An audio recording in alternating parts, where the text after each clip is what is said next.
Hi everyone, thanks for returning. Let's unravel another horrible case. The case of Charlene Downes.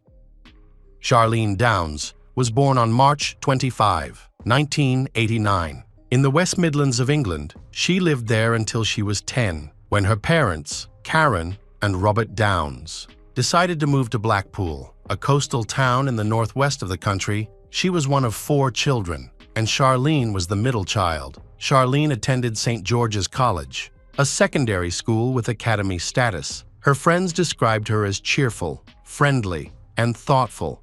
With many relationships, however, she also had a rebellious personality, often causing trouble at home and at school. In October of her 3rd year, she was even briefly suspended from school during this time. She was known for her adventurous lifestyle, often visiting the Blackpool Central Embankment, an area with many people who could be dangerous. Despite the potential dangers of this environment, 14-year-old Charlene seemed unaware of the risks she was facing. On Saturday, November 1, 2003, Charlene began her day as she would any other day of the week. She had breakfast with her family and visited a friend around noon. After returning home, she wanted to go for a walk with her sister Rebecca. At 5 p.m., the sisters left for town around 6:30 p.m. and, according to Rebecca, spent a few hours at the slot machines. They then went to dinner at around 7 p.m. Their mother, Karen, was handing out flyers outside an Indian restaurant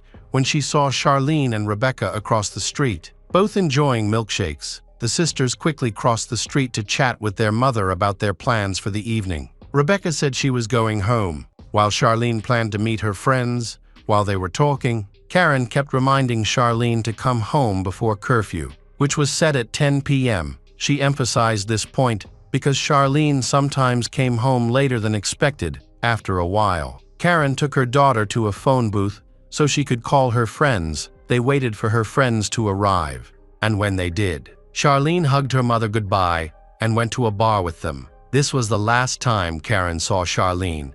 At 8:30 p.m., Charlene met a friend, and they went to a bar called Carousel. They returned to the city center around 11 p.m. Charlene's friend left her alone near Tobut Road and Abingdon Road, after which Charlene disappeared without a trace when she did not return home at the expected time. Her parents initially thought she might be a little late and went to bed. The next morning, when they realized Charlene had not returned, they did not immediately report her missing, assuming she was staying with a friend. Eventually, when no word came from Charlene, her family went to the police to report her missing, but her parents were told they had to wait 48 hours before filing a missing person report. After 2 days without Charlene, Karen went back to the police, expressing deep concern that her daughter might never return. She also filed a missing person report. Initially, the police dismissed Charlene's disappearance as a normal act of teenage rebellion, assuming that she had voluntarily left home to challenge her parents' authority. The police asked for a description of Charlene. Her mother said that on the day she disappeared, Charlene was wearing black jeans with yellow detailing on the front, a dark t-shirt with a white diamond pattern, and black high-heeled boots. Karen was not sure if Charlene was wearing a white sweater. By the time the police began their investigation, they had already lost a lot of time. Despite extensive searches, they were unable to find Charlene or any of her belongings.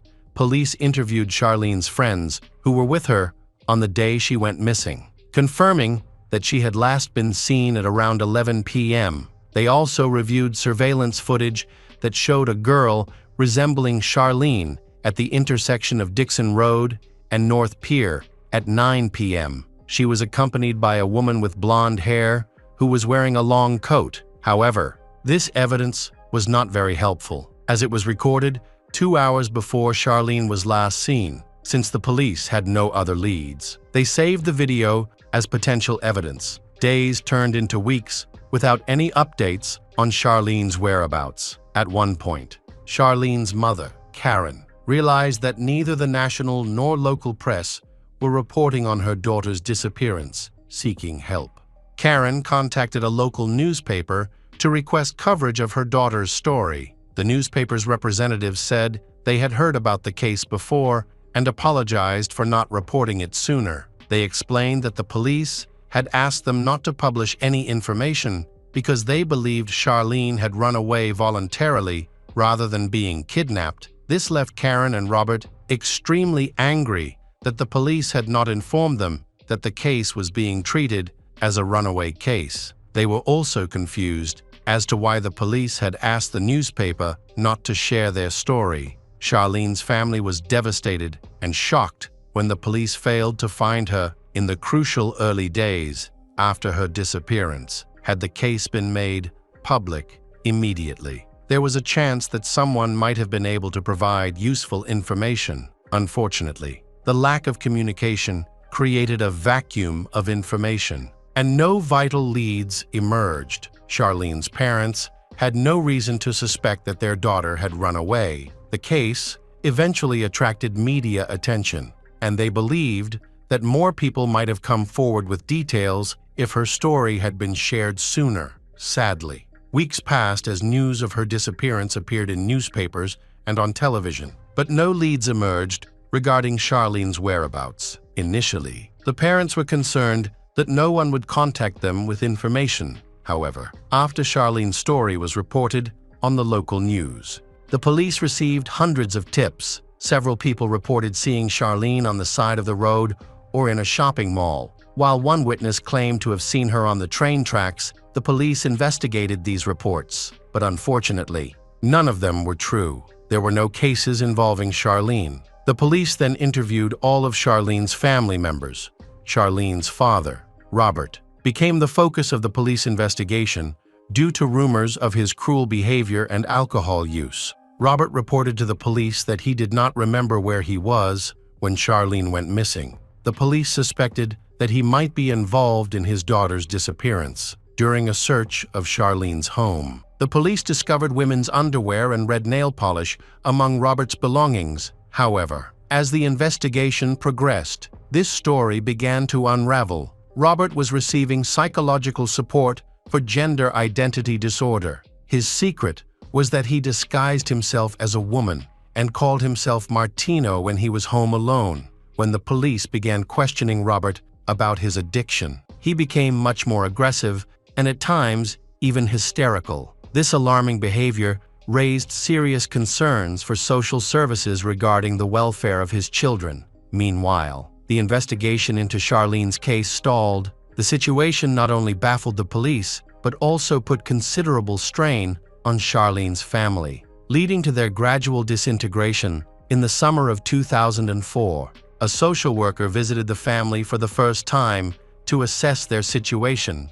During this meeting, Robert lost his temper and threw a potato at the social worker. Shortly after this incident, their son was temporarily separated from his father out of concern for his safety. The boy was ultimately sent to his foster parents' home. Although the police suspected Robert, they were unable to file any charges because there was no evidence against him. The investigation continued as the police searched for new leads. They soon recalled that within the criminal network, there was a group involved in the exploitation of minors. The police believed that Charlene, along with many other girls her age, may have been influenced by members of a criminal organization. This theory was supported by the turmoil in Charlene's family. Social services reports indicated that Charlene frequently interacted with people who had been convicted of serious crimes, most of whom were friends or acquaintances of her parents. However, Charlene's family denied knowing any such individuals. In the months following Charlene's murder, no new leads emerged, and it appeared that the investigation was stalling. In March 2006, a local businessman came forward with information that dramatically changed the course of the case. He reported that he had been informed that Charlene had been murdered by two people associated with a fast food restaurant. He named both of these men as Iyad al-Bati, a fast food restaurant owner, and his friend and business partner, Mohammed Raveshi. Acting on this information, the police quickly stepped up their efforts and installed listening devices in both Mohammed's home and car. The devices were active for 4 weeks. after which the recordings were analyzed. The final report found that Iyad and Mohammed frequently mentioned a teenage girl and how they had disposed of her body. As a result, in 2007, Iyad and Mohammed were charged with disposing of Charlene's body. Iyad was also accused of abusing Charlene before her death. The trial began in March 2007 and lasted for several months. The prosecution presented theories about Charlene's death and how the perpetrators had disposed of her body. However, there was no physical evidence to prove that Iyad and Mohammed were involved in the crime, and Charlene's body has not been found. In addition, the recordings presented in court did not mention the specific victim by name. Therefore, the High Court jury could not reach a verdict on the guilt of these men. A retrial was set for April 2008, but during the trial, significant problems with the quality of the recordings were discovered. It is unclear what these problems were, but it is thought that the person responsible for transcribing them may have made erroneous conclusions about the nature of the recordings. As the recordings could no longer be used as evidence in court, the prosecution did not present any evidence, and both men were released. Iyad and Mohammed each received $250, or about $314, in compensation for their wrongful detention and trial. Iyad later faced a number of legal issues related to child abuse, but was subsequently released. As mentioned earlier, the relationship between Karen and Robert was troubled during a heated argument. Karen attacked her husband Robert with a knife. However, Robert did not pursue charges because the injuries were minor, and he believed Karen was suffering a mental breakdown due to her failure to achieve justice for their daughter Charlene. Charlene's parents were disappointed to see Charlene's alleged killers go free and even receive compensation. In 2009, Charlene's sister, Emma, 24, was tried for a racially motivated attack on a young man named Tariq. Tariq was the brother of a man previously accused of Charlene's murder on the first day of the trial. Emma admitted to the attack but insisted that her actions were not racially motivated, since the man accused of killing her sister Charlene had never been convicted. The court accepted her guilty plea to common assault, which did not carry a prison sentence. Another case involving a member of Charlene's family led to a trial. During this trial, Charlene's younger brother admitted in court that he had attacked a man named Mohammed Raveshi, who had previously been charged with disposing of Charlene's body. Charlene's younger brother was later fined and given a suspended sentence. Significant revelations emerged in 2014 when the Times newspaper published allegations against Charlene's parents, Karen and Robert. The newspaper reported that leaked documents showed that social services and West Midlands police had conducted a joint investigation into Charlene's family. This investigation focused on an incident that occurred in 1999. Shortly before the family moved to Blackfield, a man with a criminal record for child abuse was frequently seen at Charlene's home. The newspaper staff also made a disturbing discovery. Charlene's family moved out shortly after Charlene went to the local hospital. Furthermore, the Times reported that several men had visited Charlene's home after meeting Robert at a nearby pub. One of the men referred to Charlene as his girlfriend, while another confessed to paying Charlene's father, Robert, for access to her. This information brought Charlene's family into the public eye, but it did not prove their involvement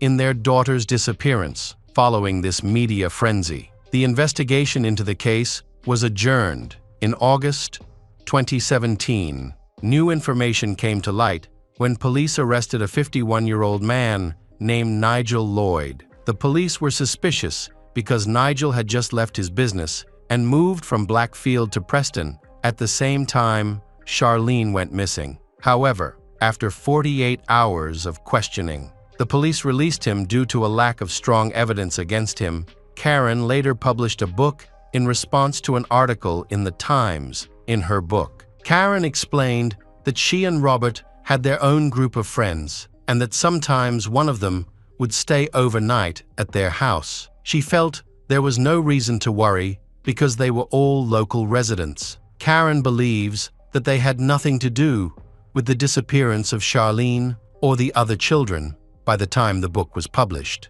It was too late, initially. Most of the local population were genuinely sympathetic to Charlene's parents, but as more and more unpleasant details of their lives came to light, people began to view them as guilty of what had happened. Despite various theories emerging during the investigation, the police had no solid evidence against them. Accusations against Charlene's parents continued to surface in the media, mostly concerning their alleged interactions with men who had previously been convicted of abusing minors. Karen admitted that one of the guests had expressed affection for Charlene, but she immediately diffused the situation, and he never mentioned it again. When asked about the men who had stayed overnight at their home, Robert claimed he had never seen the children interact with any of the guests. After reviewing the documents, it became clear that Karen and Robert did not fit the mold of typical parents. Additionally, her father's struggles with addiction, mental health issues, and relationships with strangers exacerbated the situation. This highlighted that Charlene, like other children in the area, was always at risk. Tragically, Charlene's younger brother, who was struggling with depression and addiction, passed away from a drug overdose, bringing yet another heartbreaking loss to Charlene's family. Hello friends, welcome to our channel. Today we're going to take a look at another horrible case with you. The case of Solomon family. Angela grew up in a religious family in Nashville, USA. She was talented in singing and excelled academically. Then, she earned a doctorate in pharmacy and was successful in her career, which allowed her to earn a good income. She bought a house and lived a fulfilling life. In 2001, she reconnected with Aaron Solomon, a charismatic guy she had known since school. He was a sports presenter on a TV channel and made a good impression on her. The couple started dating, and just a few months later, Angela became pregnant with a son. In 2002, their first child was born, named Grant. Immediately after that, Aaron proposed to Angela, but their relationship was complicated, and she was unsure about marriage. She initially planned to raise the child on her own. However, her religious family pressured her to marry, and she eventually agreed. Aaron turned out to be a caring father and loving husband, and their relationship improved. For years after their wedding, in October 2006, they welcomed a daughter named Gracie. Grant, who was 4 years old at the time, was thrilled to have a younger sister. He stayed by her crib and helped his mother with her care. Then, he began playing baseball and became a successful player on his school team, gaining popularity among his peers. After the birth of Gracie, the parents' relationship worsened. Aaron was a controlling and possessive man who insulted his wife and children while having multiple affairs. He used his status as a presenter to start many affairs. In 2013, 7 years old, Gracie told her mother that her father was bothering her during bath time. It was discovered that Aaron had prohibited his wife from bathing their daughter, insisting on doing it himself, and even filmed his daughter without clothes. Angela forbade Aaron from bathing or touching their daughter. Although he admitted to his actions, he threatened Angela, warning that he would take their children away if Angela told anyone. As an active church member, he demanded complete obedience from his family, so Angela felt compelled to remain silent. Angela finds out that Aaron has cheated on many other girls and learned he was molesting minors.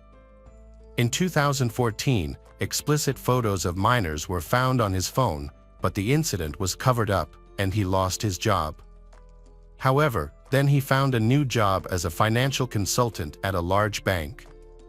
The couple began to argue more often. Angela wanted a divorce, but Aaron refused and suggested they see a family psychologist. Angela agreed, and during therapy, it was revealed that she had been dealing with victim syndrome throughout her life. Her parents had been harsh, imposing their religious beliefs on her, and she had entered an unfortunate marriage with Aaron, who was narcissistic and struggled with sexual addiction. The sessions didn't help with their family problems. Angela found another psychologist she trusted and shared all the details of her life and family issues. She started considering a plan to leave Aaron, who was controlling and wouldn't let her go. She kept notes on her phone and communicated with the psychologist via email. However, Aaron was secretly listening to her therapy sessions, checking her phone and email, and was aware of all her plans. She complained to her parents about Aaron's troubling behavior, but they didn't support her. They sided with he, believing, due to their faith, that a woman should endure her husband's behavior and keep the household intact. She felt unsupported by everyone. Aaron's behavior deteriorated, and he started to become violent towards his wife and children. The children, wanting to protect their mother, they began sleeping in the same room out of fear of their father. One day, Aaron attacked Angela in the bathroom, attempting to strangle her with a hairdryer cord. She was ready to say goodbye to life when her 11-year-old son, Grant, intervened and managed to stop his father. Terrified, she and the children chose not to tell anyone about the incident and did not report Aaron to the police. However, he called 911, falsely claiming that she had tried to end your life using the cord. She was then hospitalized for psychiatric evaluation, despite asserting that she was mentally sound. Eventually, doctors reassured her that she was indeed healthy. Angela's psychotherapist learned about her situation and shared their correspondence, explaining that Angela was a victim of domestic violence. Angela was discharged from the hospital on May 11, 2013, and was advised to obtain a restraining order against her husband. Medical records confirmed she was not depressed, had no end-your-life thoughts, no history of mental health issues. However, she was indeed a victim of domestic violence and was in a dangerous situation. After her release, Angela was determined to secure a restraining order against her husband and file for divorce. Upon returning home, she found the house empty. She attempted to contact Aaron, but he did not respond. She also tried calling her own parents and his parents, but received no answer. Her relatives dismissed her as mentally ill and ignored her. The next day, May 12, was Mother's Day. Angela hoped Aaron would bring the children to visit her, but instead, the police arrived at her house. He had falsely reported to 911 that she was attempting to end your life.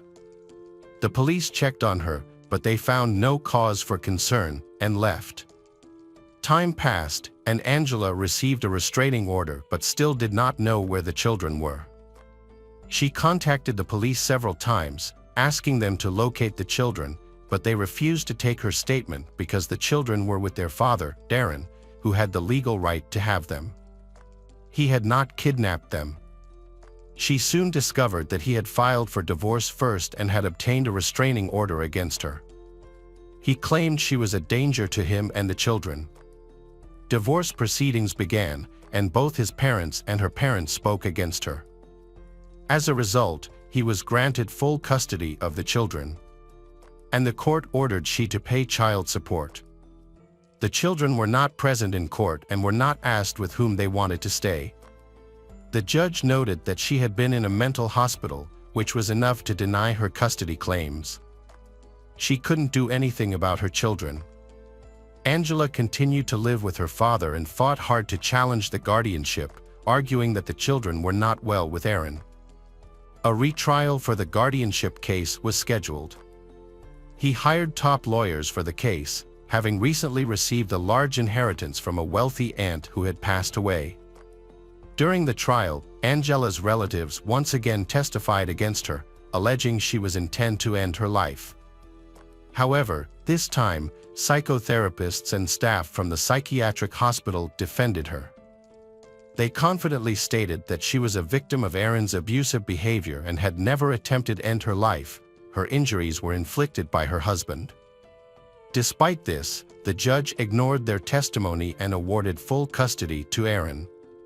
Angela did not give up and repeatedly challenged the custody decision, eventually securing the right to see her children for 2 hours a week. When she finally saw them, she was shocked by their condition. Both Grant and Gracie had lost weight, and Gracie had severe bruises under her eyes. Aaron disciplined them harshly, using physical violence, enforcing a strict diet, and banning unhealthy and sweet foods. Grant once jumped out of a moving car to escape from his father and was injured. The children were told by their father that their mother, Angela, was dead when she was actually placed in a mental hospital. He also said it was unsafe there, so they needed to move. The children believed their father at the time because they saw their mother in a bad state after being strangled and felt hopeless, thinking no one could help them. Angela fought to gain full custody of the children, which required her to undergo a psychiatric examination to prove her mental health. She passed the examination successfully.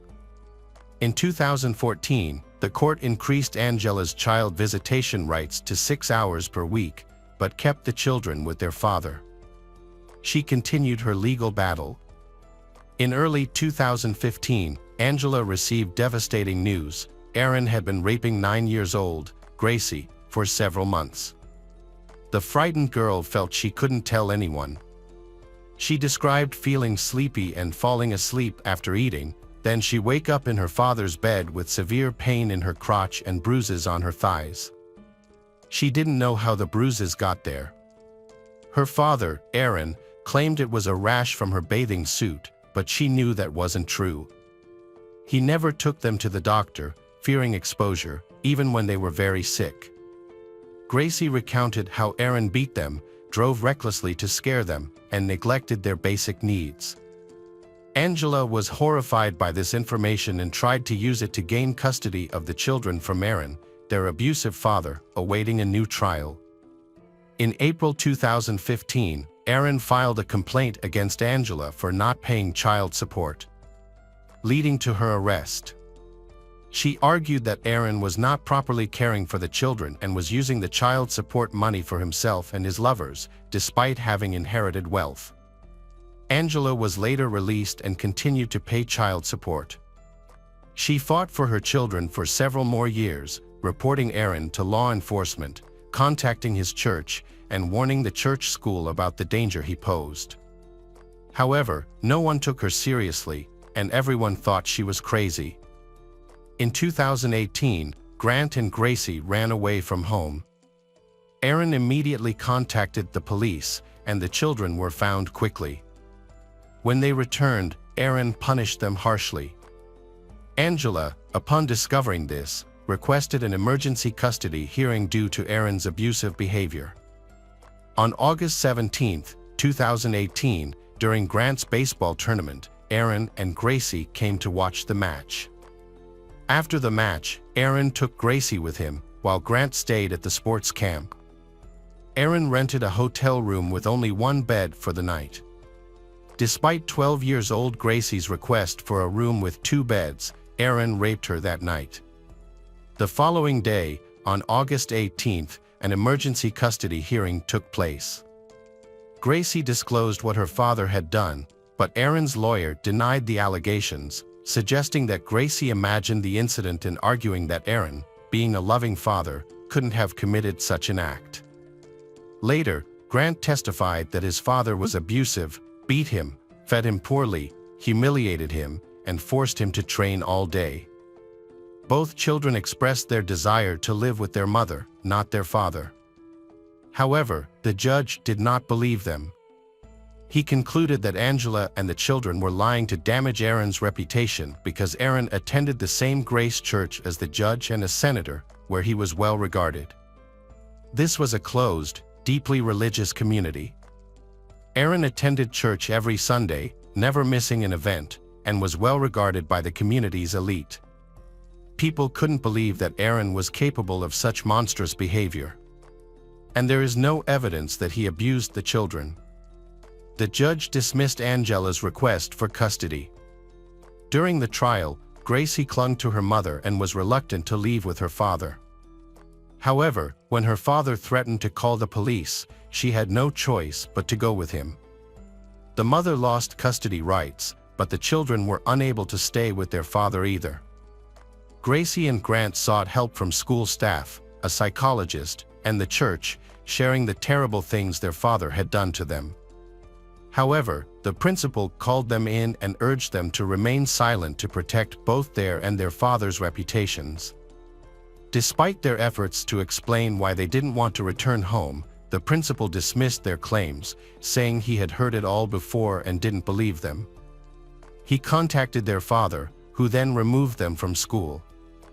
Nobody believed the children, as everyone thought Angela had coerced them into falsely accusing their father. One day, Gracie and Grant couldn't take it anymore and ran to their mother, Angela.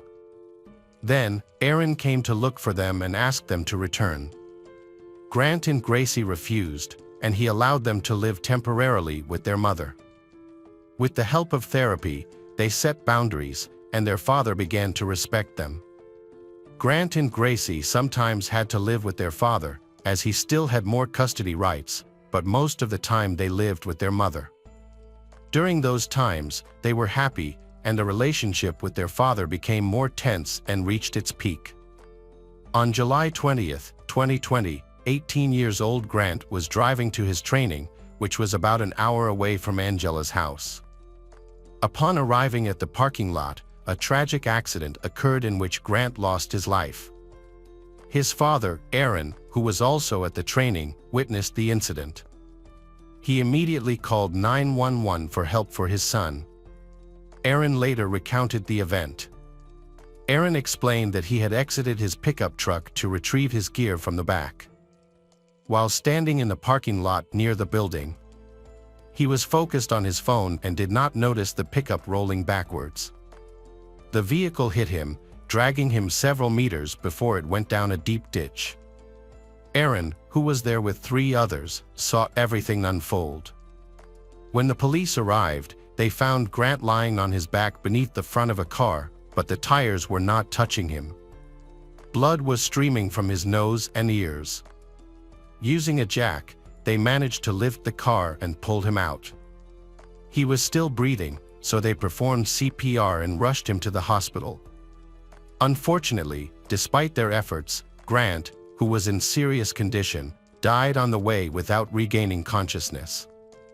Although he had multiple injuries, but the official cause of death was cardiac arrest. Strangely, Aaron accompanied him to the hospital and signed papers preventing an autopsy and organ donation. When Angela learned about the incident, she hurried to the hospital and requested an autopsy, but her pleas were ignored.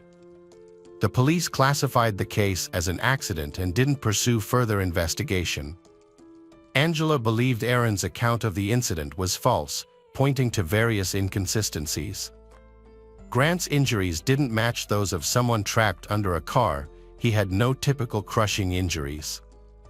The hospital recorded just 1 head injury and 3 bruises, on his jaw, left hip, and right hip. Aaron claimed Grant drove a pickup for about an hour to reach his training, yet there were no burn marks from a hot car, nor were there abrasions from being dragged on asphalt. At the scene of the tragedy, there was no blood, and Grant's shoes were completely clean, which contradicted Aaron's story. The grass near the car's exit and the path where the body was dragged were untouched. There weren't even tire tracks where they should have been. Instead, they were found on the other side of the sidewalk. Grant's glasses were discovered there too.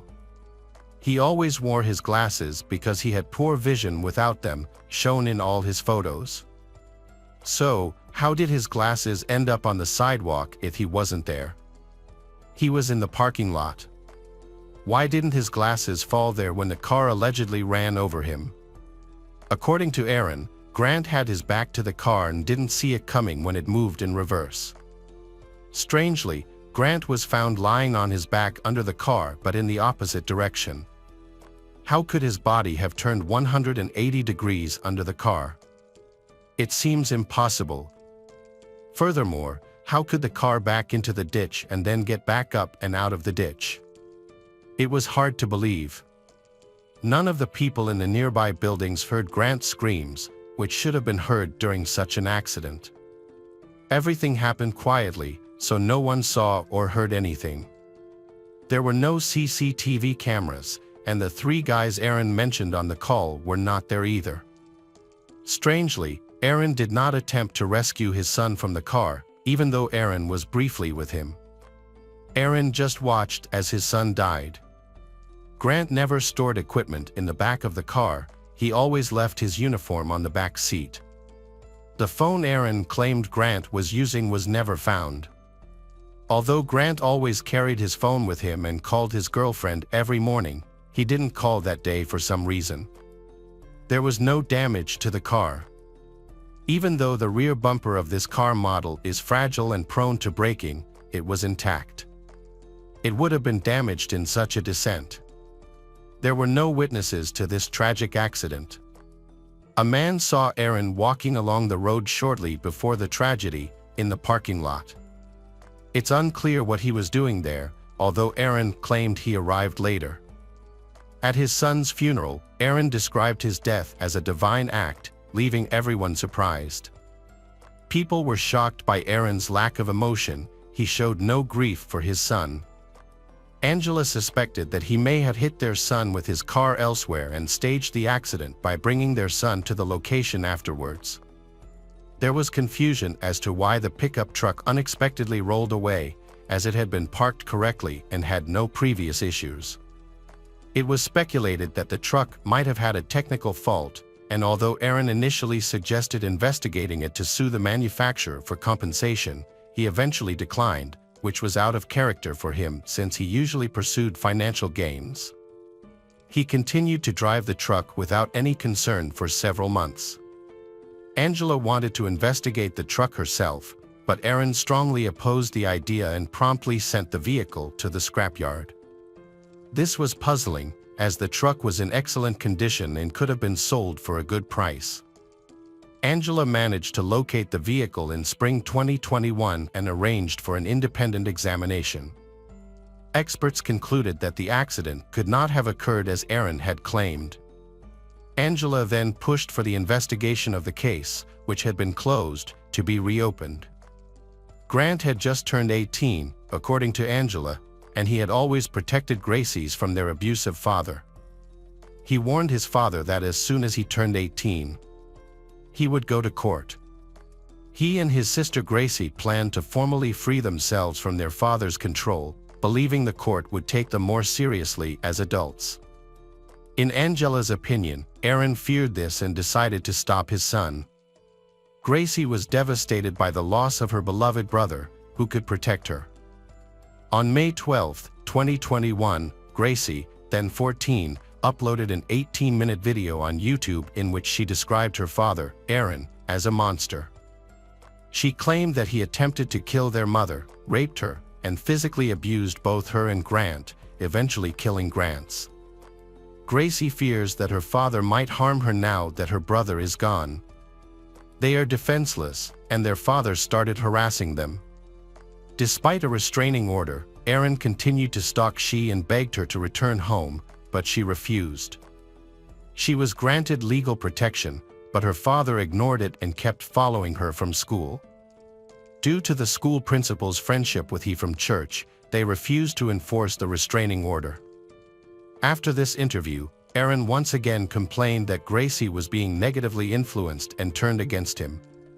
He persuaded she that she imagined everything and that her mother had suggested the idea of rape. Aaron filed a defamation lawsuit against Angela, gathering people who refuted the information in the video Gracie recorded. He claimed Angela demanded he give up custody and threatened him. Angela was determined to seek justice. At the trial, Aaron withdrew the lawsuit but is considering refiling with a new legal team. Angela and her daughter Gracie are striving for justice for Grant. Gracie prefers to live with her mother and not see her father. They launched a website and gathered support from many people after Grant's death. However, the pastor, the school principal, and other individuals denied any involvement. One of Grant's classmates mentioned that she, along with Gracie, asked the school administration to intervene and protect them from Aaron, but the school dismissed their request, saying it was beyond their responsibility. In Tennessee, There is a law requiring anyone who suspects child abuse to report it to the Department of Children. However, no one reported anything in this case. After Grant's death, students were not allowed to discuss the tragedy at school. Later, the pastor left the church, causing a significant split within the congregation. Currently, Aaron has not been charged with any crimes related to Grant, and he denies all accusations against him. Aaron's supporters occasionally post on social media, accusing Gracie and Angela of lying and behaving unchristianly. Angela and Gracie live together but are afraid of Aaron. Gracie aspires to become an FBI agent to help people through investigations. The tragic story of the Solomon family leaves behind many painful and unforgettable lessons about domestic abuse and violence, as well as society's indifference to victims. Through this story, we clearly see the need to protect children and vulnerable family members from abusive acts. At the same time, the importance of support from the community and authorities is also emphasized. Let's speak up together and protect the vulnerable so that no family has to endure such pain again. Welcome back, detectives. Let's dive into another horrible case. The case of Sanda Dia. In December 2018, a group of college students brought their 20-year-old friend Sanda Dia to the emergency room in critical condition. He was unresponsive, extremely pale, and had a body temperature of 27 degrees Celsius. This was unusual because Sanda was a healthy and active young man with no previous health problems. The medical team ran several tests, which revealed that Sanda had hypernatremia, a life-threatening condition caused by too much sodium in the body. Normally, an adult consumes about 2 grams of sodium per day, but Sanda's body contains 160 grams, equivalent to about 2 months' worth of sodium. The medical team asked Sanda's friends what had happened, but they simply shrugged, avoided eye contact and pretended not to know about Sanda's condition. It was clear that something was wrong. Despite the efforts of medical professionals to save him, Sanda, 20, died of multiple organ failure. The autopsy revealed the initial findings. The pathologist examined Sanda's stomach to understand the cause of the seemingly healthy college student's sudden death. To the doctor's surprise and shock, he discovered that he had not eaten or drank any food or water for the past 2 days. Instead, his stomach contained foreign objects such as goldfish from an aquarium, the head of a rat, and the entire head of an eel. This indicated that Sanda had suffered horrific experiences before his death. The case attracted a lot of media attention, quickly becoming an international topic of discussion. Talks broke out about universities covering up shocking student misconduct and the lack of responsibility of the children of wealthy families. A student association called Reuzegom was closely monitored. Reuzegom, founded more than 70 years ago, is symbolized by a Flemish lion. The secret society has about 30 active male members, mostly law, engineering, and business students from prestigious families. Reuzegom is one of the most prestigious and sought-after groups at the prestigious Catholic University of Leuven in Belgium, with only 2 or 3 new members admitted each year. The secret society is surrounded by rumors, which makes it all the more mysterious and mysterious. It is like an elite group of students with a lot of power and influence on campus.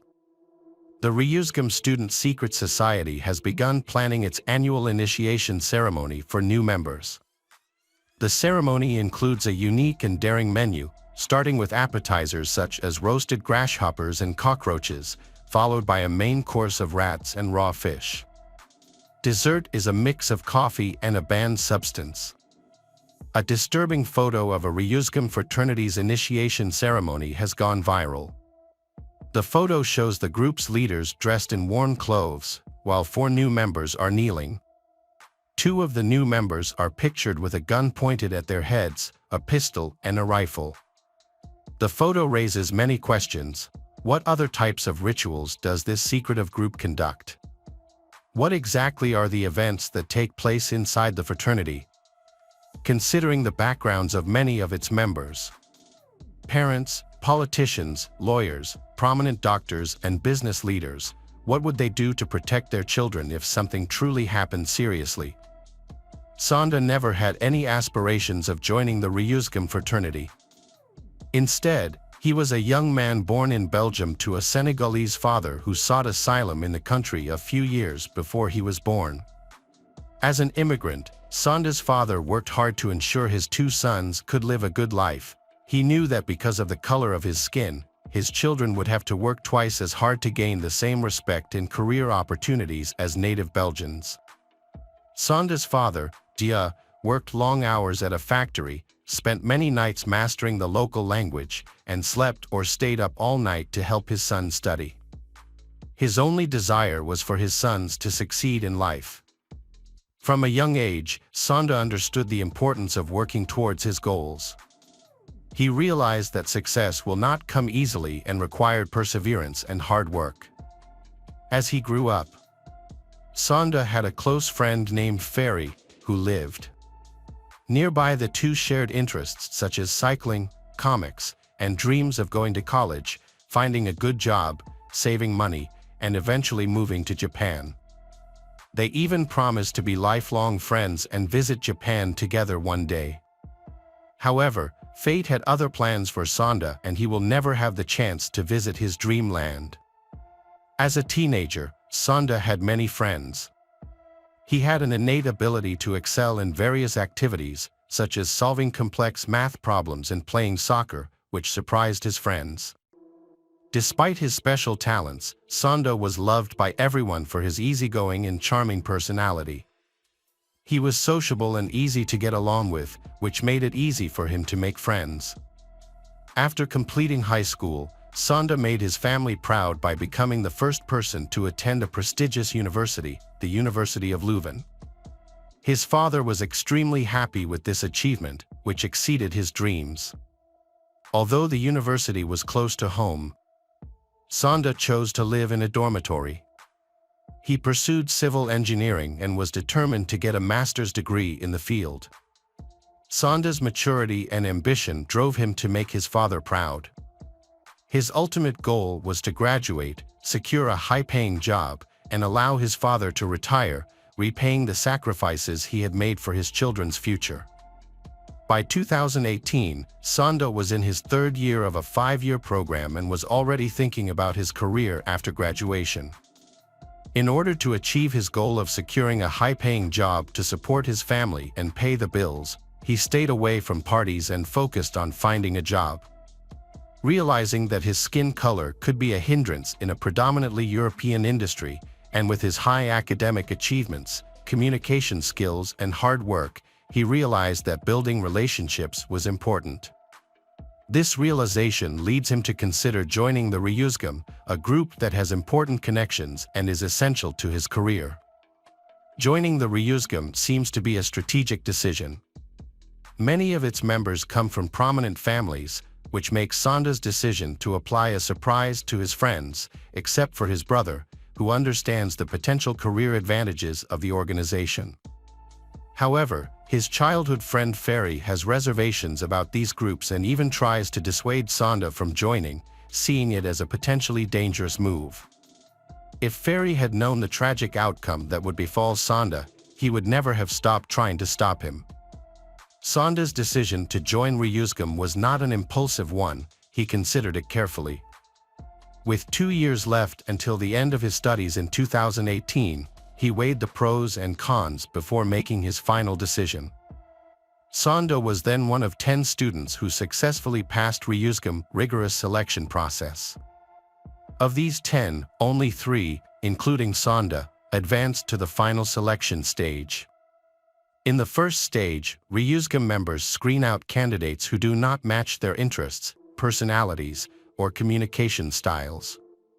Once the final 3 are narrowed down, the real challenge begins. We'll spend 2 months rigorously evaluating the 3 selected, culminating in a 2 to 3 day selection ceremony. During this intense evaluation process, the recruits are subjected to constant, relentless humiliation and complete dependence on the members of the Reuzegom society. Sanda learns about the brutal initiation rituals of the society, but he is willing to go through with it for the promise of a better future. Like the other two candidates, Sanda understands that the process will be difficult and push them to their limits. However, no one anticipates risking their lives in such situations. Sanda's school friend, who belongs to another society, has his own views on the Reuzegom initiation activities. He sees it as a challenging test of endurance, brotherhood, and self-control. Although he admits that it is difficult, he believes that it is a necessary experience and will ultimately be rewarding. However, Sanda has a very horrifying experience. He is forced to drink too much alcohol. What was even more disturbing was that he was forced to drink the urine of existing members of the society. Sanda and the other newcomers were constantly insulted. Sanda had the worst of it. He was ridiculed for the color of his skin, which made his experience even more unpleasant. In October 2018, the society held a large event at the Student Union building. New members, including Sanda, were forced to kneel and take turns drinking large amounts of strong alcohol. Despite this, the newcomers were still forced to clean up the place. They stumbled across the floor, trying to clean up their own and others' vomit. The experience was traumatic and humiliating for Sanda and the other new members. That night, the 3 new members were ordered to clean up, but the Reuzegom brothers had other plans. They decide that only the dark-skinned man, Sanda, will be cleaned, citing historical precedent where dark-skinned men served white men. Sanda feels powerless to protest, but he is determined to overcome it. Knowing that this situation will eventually end, Sanda worked hard to be accepted into the society, but at the age of 20, he was still quite naive. Despite the pain he had gone through, Sanda continued to attend the society's meetings. Sanda loved his father, who had sacrificed a lot for his education, and Sanda was determined to make him proud. Sanda hoped that the humiliation would end once he passed the final hurdle. The Reuzegom Society, which has a history of over 70 years, had only 2 members of African descent. In 2015, a dark-skinned student was inducted, and Sanda was about to become the second person to undergo the final initiation ceremony, also known as baptism. On December 4, 2018, the initiation process for new members began at 4 p.m. In the first challenge, 3 candidates, including Sanda, wear long, flowing white robes and walk into town with bouquets of flowers. Their goal is to sell as many flowers as possible by the end of the challenge. The person who sells the fewest flowers is punished. These punishments include drinking yogurt and other unpleasant substances. Sanda ends up in last place, selling 30 fewer roses than his competitors. This leads to his punishment, where he is forced to drink a significant amount of alcohol, affecting his ability to speak. The initiation moves into the second phase. The new members, now kneeling, are asked simple questions.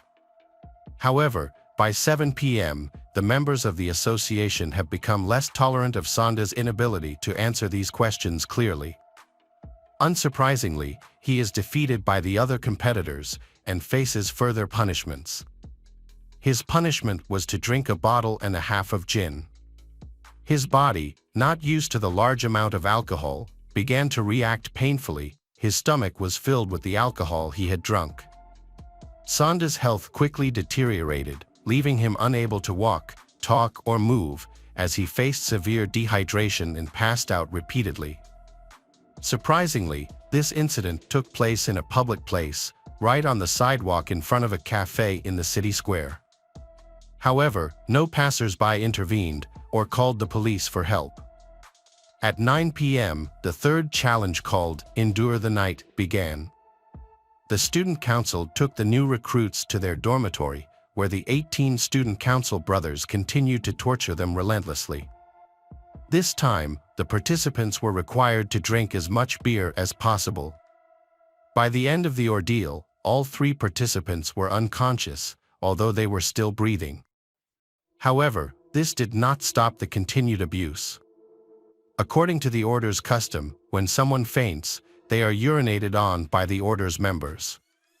A video was recorded of these actions at 11:40 p.m., but the perpetrators attempted to delete the footage. When the first day of the event ended, the new members were taken to their quarters and violently thrown onto their beds. The water supply was cut off as a prank.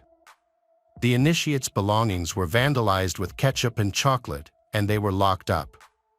This meant that if any of them woke up, they would not have access to water to relieve their dehydration, having consumed a potentially fatal amount of alcohol. This was just the beginning of a week-long initiation ceremony at one of the country's most esteemed universities. But the most traumatic experiences were yet to come. The next day, December 5, 2018, at around 10:30 a.m., the members of the order were ready to begin the final stage of the initiation ceremony. They woke up the 3 new members, loaded them into a car, and drove out of the city to a remote village about an hour away. One of the members of the order had a small, isolated house surrounded by dense forests, ideal for keeping their activities secret.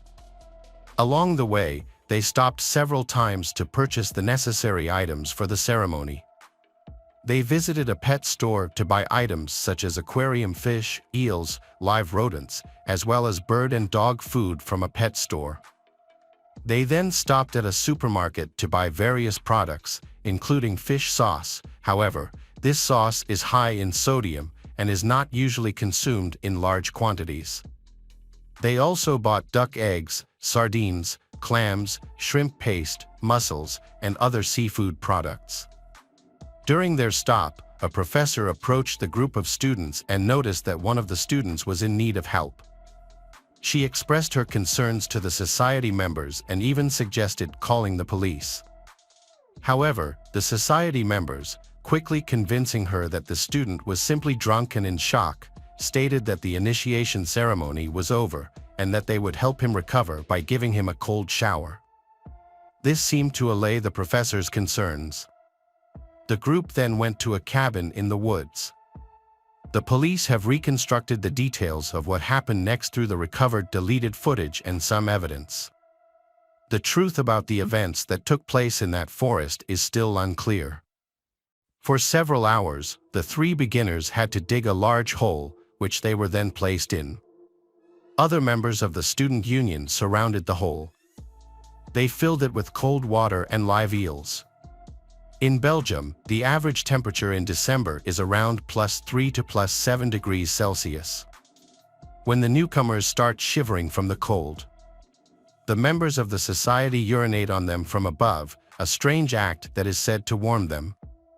At this point, Sanda was dehydrated and still drunk from the night before. Even if he wanted to get up and leave, he couldn't. Normally, if a new initiate wanted to stop, he would just ring a bell placed at the edge of the pit, but this time the bell had been removed, leaving Sanda with no way to indicate that he wanted to stop. His physical condition, unable to stand or speak, left him helpless. The 3 new members, exhausted and drunk, were forced to sit in ice water and endure the urination and defecation of the members of the order. They were then forced to bite the heads of rats and eels that lived in the water and drink fish oil. After 6 hours of enduring these brutal conditions, Sanda's body began to weaken and he passed out. Finally, he was taken out of the water, dressed in dry clothes, and placed next to the fire. As he curled up on the ground for 2 hours, the initiation ritual continued around him. As Sanda's health deteriorated, instead of seeking immediate medical help, the fraternity members spent their time taking pictures and recording Sanda's painful images and sounds. Sanda's body was now reacting violently to the excessive sodium intake, leading to high blood pressure and a nosebleed. Sanda then passed out. Time passed. It wasn't until 8:57 p.m. that one of the fraternity members decided to call an ambulance. The students then drove Sanda to the hospital, but instead of placing him safely in the back seat, they deliberately placed him in the trunk to avoid dirtying the car's interior. Upon arriving at the hospital, the association members deliberately withheld important information from the medical team regarding Sanda's diet and recent alcohol consumption. After dropping him off and handing him over to the medical team, the group of students left immediately, saying that the ceremony would resume as soon as Sanda was discharged from the hospital. A decision that did not take much care of Sanda's health. While medical professionals were investigating the cause of his condition, Sanda's internal organs began to fail. He was eventually transferred to Antwerp University Hospital for more advanced care and better facilities. There, he fell into a coma, and Sanda's heart stopped, and the 20-year-old tragically passed away. The cause of death was determined to be high levels of sodium in his body due to his excessive consumption of fish sauce during the ritual. This prompted the hospital to notify the police, who immediately opened an investigation into the circumstances surrounding Sanda's death. As news of Sanda's death spread, 2 other ritual participants were rushed to the hospital at 10:40 p.m. after their conditions worsened. Their parents also rushed to the hospital upon learning of their child's serious condition. Meanwhile, the members of the cult attempted to cover their tracks by destroying all evidence. They filled in a trench used in the ritual, cleaned up the room where they used ketchup and chocolate, turned on the water supply, and deleted incriminating messages, photos, and videos from their phones. However, when the police arrived, they were still able to recover the deleted data from the cult members' mobile devices. The investigation into Sanda's death has been difficult, despite the considerable amount of evidence that has been collected. The members involved belong to powerful families whose parents quickly sought legal representation. Although the evidence linking the 18 members of the student body to Sanda's death grew stronger, the investigation dragged on and was repeatedly thwarted by powerful parents. All 18 students deleted their social media profiles and limited their communication, speaking only through their lawyers. Following Sanda's tragic death, the Reuzegom student body was eventually dissolved, and the university disciplined the students involved, requiring them to complete 30 hours of community service. Despite the severity of the incident, none of the students were expelled. The group of 18 completed their studies without any significant consequences. A group of teachers protested the lenient punishment, writing an open letter in support of harsher punishments for the group, but no additional measures were taken against the students. The legal process of the case was completed in July 2020. However, the lawyers for the Reuzegom members tried to reframe the case as a tragic accident caused by Sanda's poor health. It was not until May 26, 2023, that the court finally issued its verdict. The court found 18 Reuzegom students guilty of manslaughter and mistreatment. Each member was fined €400, ordered to perform community service, and ordered to compensate the victim's family about €30,000. The court decided not to reveal the identities of the students responsible in order to protect their future. The relatively light sentences caused widespread outrage, leading to protests in several cities. However, while these protests took place, the outcome remained the same. Welcome back, detectives. Let's dive into another horrible case. The case of Samadei Fernandez. Samadei Fernandez was born in Costa Rica in February 1975.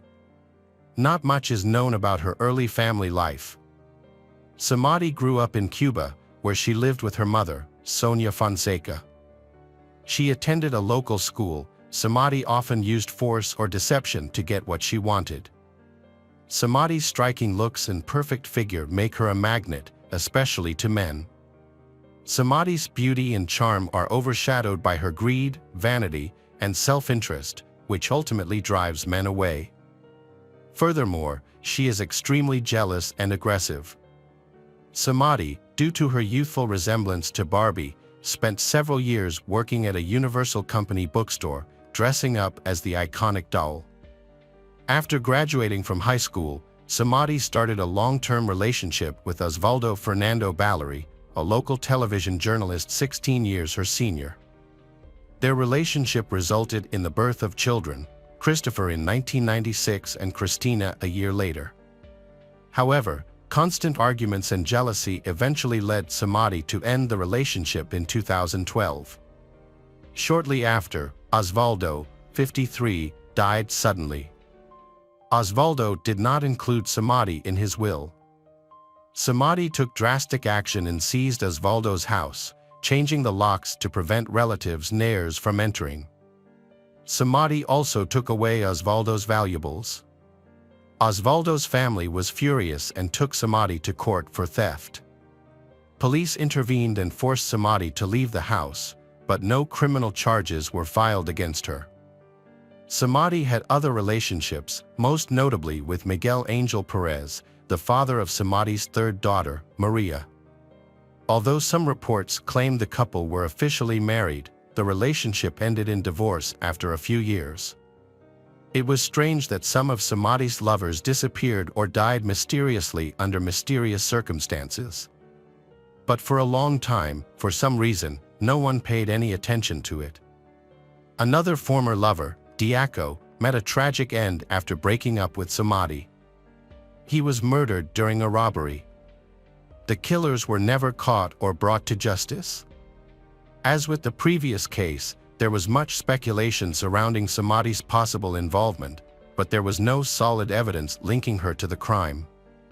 Samadei's most famous victim was Herardo Cruz. Herardo Cruz, a native of Costa Rica, was born in December 1992 in the city of San Jose. Herardo Cruz lived with his mother, Ana Patricia, who soon married a man named Hermes Rodriguez, who raised Herardo Cruz as his own son.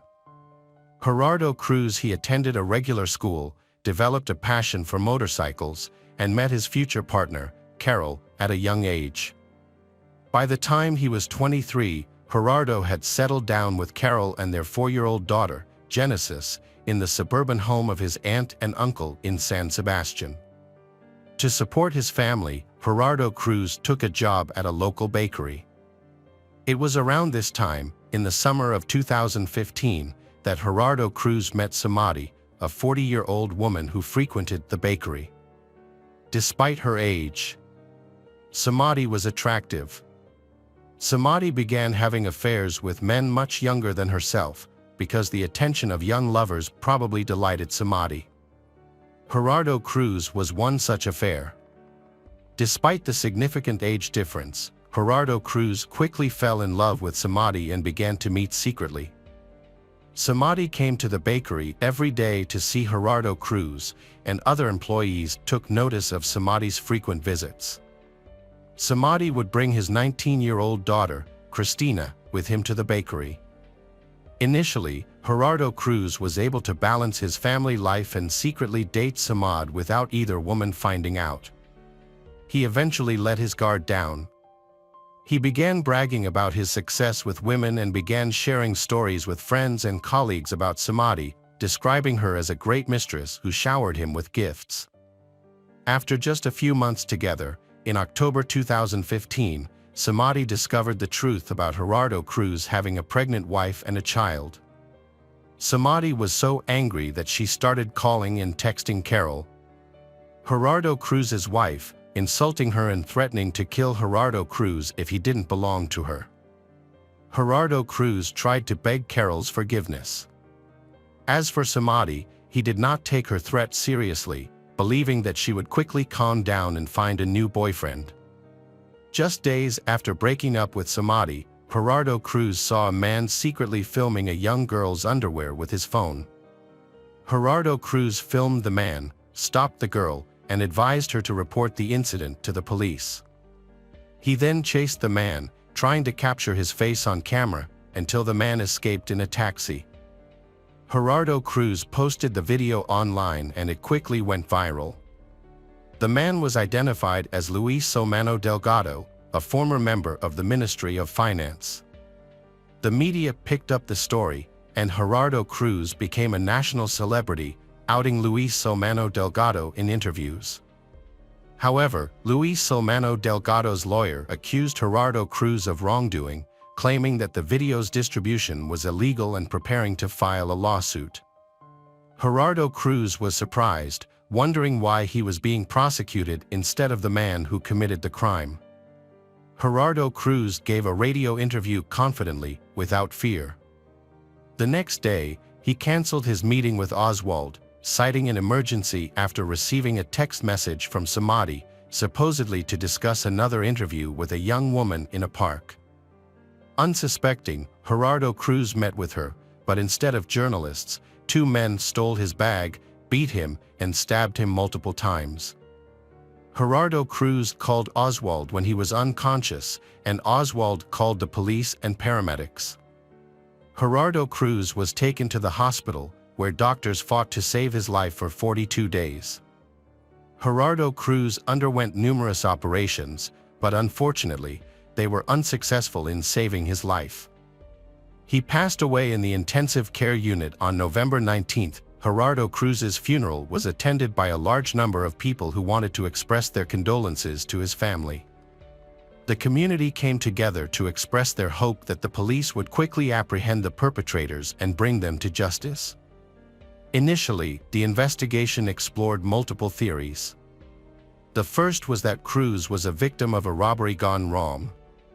This seemed plausible, given that he was attacked in a park, his bag was stolen, and he was stabbed with a knife. The first theory is that Herardo Cruz was the victim of a botched robbery, as he was attacked in a park, his bag stolen, and stabbed. However, Herardo Cruz recently released a video exposing a nationally known former official, which has fueled another theory, that the attack was a revenge killing. The media speculated that the former official, Sol Mano Delgado, may have hired a hitman to silence Herardo Cruz, who had tarnished his reputation. The murder has sparked widespread debate in the press. Police later identified and tracked down the two men. The footage was made public and shown repeatedly on news programs, with viewers encouraged to watch the footage closely. Soon after, the identity of one suspect was confirmed when he voluntarily surrendered to the police, cooperating with the investigation in hopes of receiving a reduced sentence. The investigation quickly identified several accomplices and organizers of the crime, Samadei and her daughter Cristina, thanks to information provided. Those involved, including taxi driver Ronald Archie, worker Cesar Chavez, a young miner, and Omar Costa, were arrested. The investigation revealed the roles and connections of all those involved in the crime through phone calls and text messages. Samadei was identified as the mastermind, who had carefully planned the murder for his daughter Cristina. They enlisted the help of friends Ronald Archie and Cesar Chavez to find two assassins to kill Herardo Cruz and stage a robbery in the park at night. Omar Costa later joined the plot, tasked with ensuring Herardo Cruz was present at the park. Samadei chose October 7th as the date of the massacre. Samadei kept in constant contact with all the suspects, assigning roles and ensuring everyone followed the plan. Furthermore, Samadei asked the participants to take an item from Herardo Cruz as proof that the crime had been completed. The evidence against Samadei was a series of text messages outlining the murder plan and the roles of each participant in detail. The motive behind the crime was a case of jealousy. She had carefully planned the crime and even involved her own daughter, who assisted her in every step of the process. Both Samadei and her daughter were taken into custody immediately, and the possibility of releasing them on bail was ruled out due to concerns that they would attempt to flee the country. Their accomplices were also detained, except for Omar Costa, who was responsible for surveillance and was the youngest participant in the crime. As a minor, Omar Costa was handed over to authorities that specialize in handling juvenile offenders. The investigation took about a year and a half to complete, and the trial did not begin until December 2017. It was discovered that Samadei had a history of criminal activity. The verdict was not announced until January 23, 2018. According to the court decision, Samadei was sentenced to 30 years in prison. Her daughter, as well as Ronald Archie and Cesar Chavez, received 25 years in prison each. Omar Costa, on the other hand, who had been following the victim, was acquitted. Herardo Cruz's family has received $140,000 in moral damages. After the verdict was announced, relatives expressed gratitude to the court for giving Herardo Cruz's killers a fair punishment. Hello friends, welcome to our channel. Today we're going to take a look at another horrible case with you, the case of Ben Renick. In 1989, the Renick family relocated to a charming farmhouse where Ben developed an interest in snakes. However, their happiness was short-lived. In September 1992, a gas leak caused an explosion at their home while they were away, forcing them to move into a trailer. Renick family faced another challenge when Ben's mother, Kim, was diagnosed with advanced breast cancer. Despite these difficulties, the close-knit family supported each other through thick and thin. In 2002, they moved into a new home that included a special room for Ben's snakes. Tragically, Kim lost her battle with cancer in 2009. Before her passing, she made her sons promise to preserve the farm and pass it down to their children. Ben's passion for snakes only grew stronger, and he eventually founded Renick Reptiles, earning recognition worldwide. He began selling snakes globally, from the UK to Japan, and breeding them became his life's purpose. Ben, a dedicated and passionate breeder, put the needs of his snakes above financial gain. His reptile farm was a treasure trove of reptilian subspecies, featuring both common and rare species from around the world. The value of his python collection alone exceeded $1 million. Despite his professional success, Ben felt lonely and longed to start a family. That changed in 2010 when he met Lynley at a party. Their relationship blossomed quickly, and soon he introduced her to his brother Sam and his fiancée, Eli. As it turned out, both Eli and Lynley had sons from previous relationships, which helped them bond and become fast friends. Lynley seamlessly integrated into the Renick family, and they began living together. As Ben's partner, Lynley assisted him on the snake breeding farm. They were deeply in love and functioned as a united family even before making their relationship official. In March 2012, Lynley gave birth to their daughter, Amelia, filling Ben with joy as he became a first-time father. However, their happiness was short-lived, as Ben's father, Frank Renick, faced significant business troubles stemming from fraudulent stock transactions made to cover medical bills for his wife, Kim's treatment. Frank took his own life just one day before the FBI was scheduled to visit the farm. The investigation came to a halt as a result, and Frank's sons, Ben and Sam, were deeply affected by the loss of their father. After their parents' passing, the brothers put aside their grief to support each other.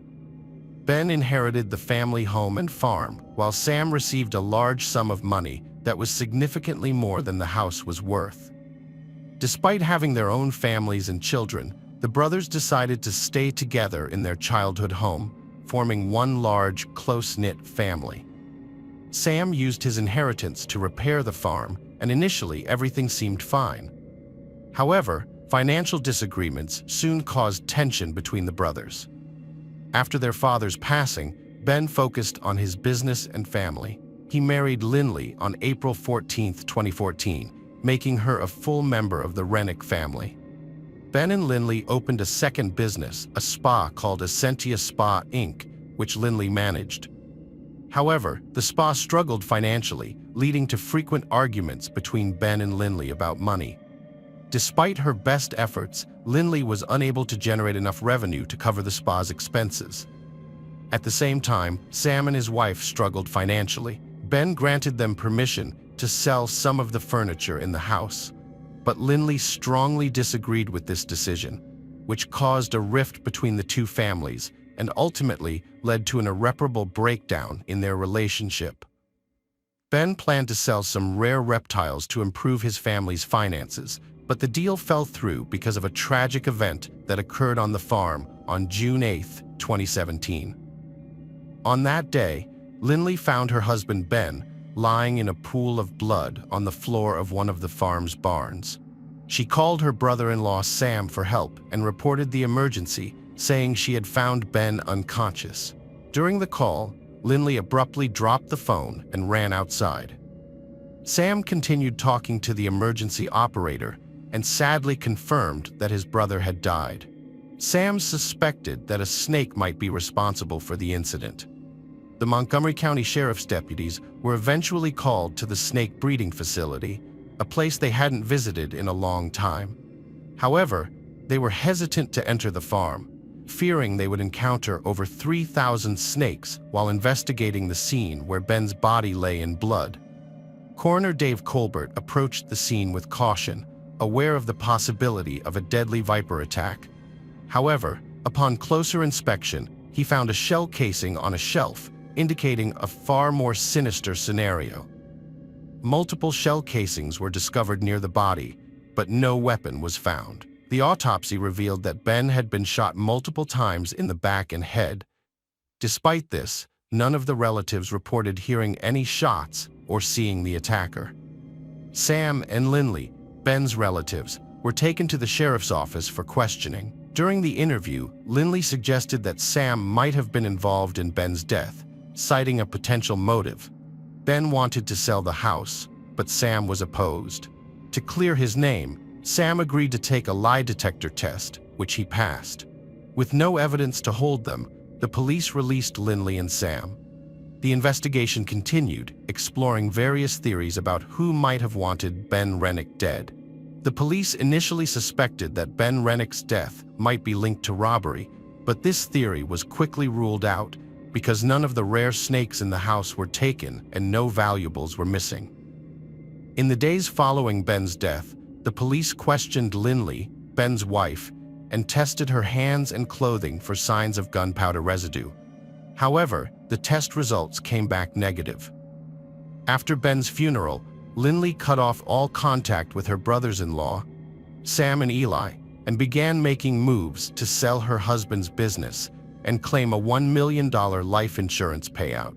Her plan was to use the insurance money to pay off the mortgage on the Renick family home, which she intended to sell for $740,000. When Sam and Eli found out about Lynley's quick insurance claim and her plans to sell the house, they became suspicious and notified the authorities. Sam, in particular, suspected that his brother's wife might be involved in Ben's death and shared his concerns with the investigators. As a result, Lynley was questioned again by the police, during which she revealed that she had a complicated relationship with Ben and had been secretly meeting with a man named Eric. Although Eric had an alibi, it seemed suspicious to the investigators. Lynley made some stunning confessions. Approximately 3 years into her officially recognized marriage, she admitted to having had affairs with at least 2 different men. Furthermore, text messages exchanged between the couples imply that Ben had been suspicious of his wife's infidelity, which had been causing significant tension in their relationship lately. On October 5, 2017, Lynley underwent a polygraph test conducted by the Missouri State Highway Patrol, but the results indicated deception. While the test raised suspicions, it did not provide sufficient concrete evidence to directly implicate her in Ben's murder, so she was released from custody. The investigation persisted, albeit at a slower pace. It was later discovered that Lynley had attempted to kill Ben a month before his death. She had fabricated a story about Ben being abusive and shared it with a coworker at a spa salon, gaining their sympathy and assistance. The coworker helped Lynley plot to kill Ben by making him a protein shake laced with 15 Percocet pills. Unbeknownst to Ben, he drank the shake and fell severely ill, but survived, unaware that he had been poisoned. Lynley was questioned by investigators 6 times. A major breakthrough came on January 14, 2012, when a witness from a state prison came forward claiming to have information about Ben's death. The witness, Brandon Blackwell, told investigators that Lynley had shot Ben and conspired with her ex-boyfriend. Brandon said he dated Lynley, who was married to Ben, and they had a child together about 1.5 years after Ben's death. However, by 2019, they had broken up. Brandon claimed that Lynley told him she plotted with her coworker Ashley Shaw and her ex-boyfriend Michael Humphrey to kill Ben. Lynley and Michael were arrested for Ben's murder, but they blamed each other for the crime. Michael said that on the day of the murder, Lynley asked him to pose as a buyer at the farm, and he was supposed to shoot Ben while wearing gloves. However, he couldn't bring himself to do it. According to Michael, Lynley then took the gun and shot Ben herself. The investigation into Ben's death took 3 years. On January 16, 2020, arrest warrants were issued for Lynley, Michael, and Ashley. Ashley was given immunity in exchange for her cooperation and testified against Lynley, her former boss at the spa salon. Ashley said that Lynley had complained about Ben, claiming he was abusive and belittling, and convinced her to help with a plan to kill him. Lynley feared that if she divorced Ben, he would gain custody of their children, so she plotted to kill him by poisoning him with a lethal cocktail. When questioned, Lynley and her accomplice Michael accused each other of Ben's murder. In October 2021, Michael Humphrey went on trial in Ain County. His lawyers hoped to reduce his sentence by revealing the murder weapon, which would lead to a second-degree murder charge. Although Michael had the gun, no conclusive DNA evidence was found on it to lessen his sentence. However, he made a deal with the prosecution, revealing the location of the murder weapon. In exchange, he received a life sentence for second-degree murder without a trial on January 3, 2021. This meant Michael Humphrey would be imprisoned for life with the possibility of parole. The trial of Lynley Renick started on December 6, 2021, for the shooting death of her husband Ben Renick on June 8, 2017, at his snake breeding facility in New Florence. According to court documents, the plot to kill Ben originated at Lynley's spa salon. The probable cause statement revealed that Ben knew about Lynley's financial troubles and her fear that he might take their children away, leading her to falsely claim domestic abuse. The first attempt on Ben's life involved a protein shake laced with drugs, which was confirmed by search warrants for their Facebook accounts. These searches also showed that Ben was aware of Lynley's financial issues. In court, the events of the day Ben was killed were reconstructed through cross-examination. On that day, Michael Humphrey picked up Lynley from the spa salon, while Shaw sent deceptive text messages from Lynley's phone, hiding their true location and trying to mislead the investigation, according to court documents. Humphrey tried to kill Ben, but couldn't finish the job, so he asked Lynley to do it for him after firing some shots. In his hurry, Humphrey picked up most of the bullet casings, but missed a few. After returning to the spa, Lynley took a shower, which helped remove any gunpowder residue from her hands and clothes. Humphrey also got rid of Lynley's clothing to avoid raising suspicion. During the trial, defense attorney Catherine Barrere tried to portray Lynley as a victim of domestic violence by highlighting her personal history, family, education, and her relationship with ex-boyfriend Michael Humphrey. However, no evidence supported this claim, weakening the defense's argument. Lynley was involved with Michael Humphrey, who was part of a group that plotted to kill Ben.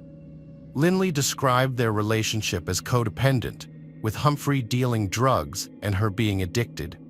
She broke up with Humphrey in 2010, but reconnected with him about a month before Ben's murder.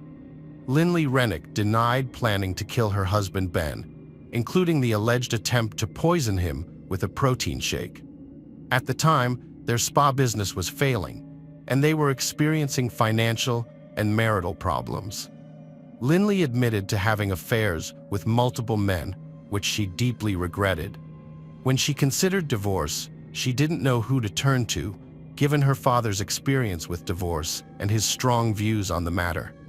She reconnected with an old boyfriend, Michael Humphrey, seeking support to discuss divorce with Ben.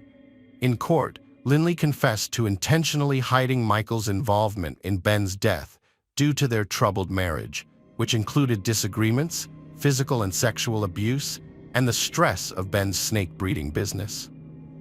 She was afraid of Ben and worried about his reaction when she would bring up divorce. On June 8, 2017, Lynley brought Michael to their farm, claiming she only wanted to discuss divorce, not harm Ben. She took out the trash, then saw Michael and Ben washing their hands in the nursery. She didn't hear their conversation, focusing on how to initiate the divorce discussion. Lynley described seeing Michael draw a gun and shoot Ben, after which she screamed, ran outside, and heard more shots. Everything seemed numb, and she stared at the trees as Michael came to her and pushed her towards the car. When she returned to the snake breeding facility and saw Ben's body, reality hit her.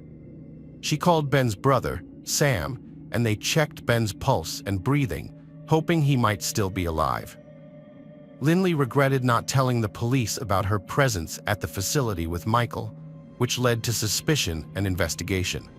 Although there was a $1 million life insurance policy, Lynley waived her rights to the money. She received some financial compensation from a trust set up by Ben's father, which benefited Ben and their children, not herself.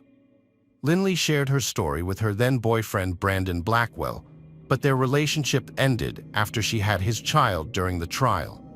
She expressed remorse for her continuous deception, saying she was trying to escape the truth of what happened and never wanted her husband's death. Lynley Renick's defense team did not request a new trial or appeal her conviction. Instead, she filed a lawsuit against Blackwell, accusing him of making false statements about her role in her husband's death.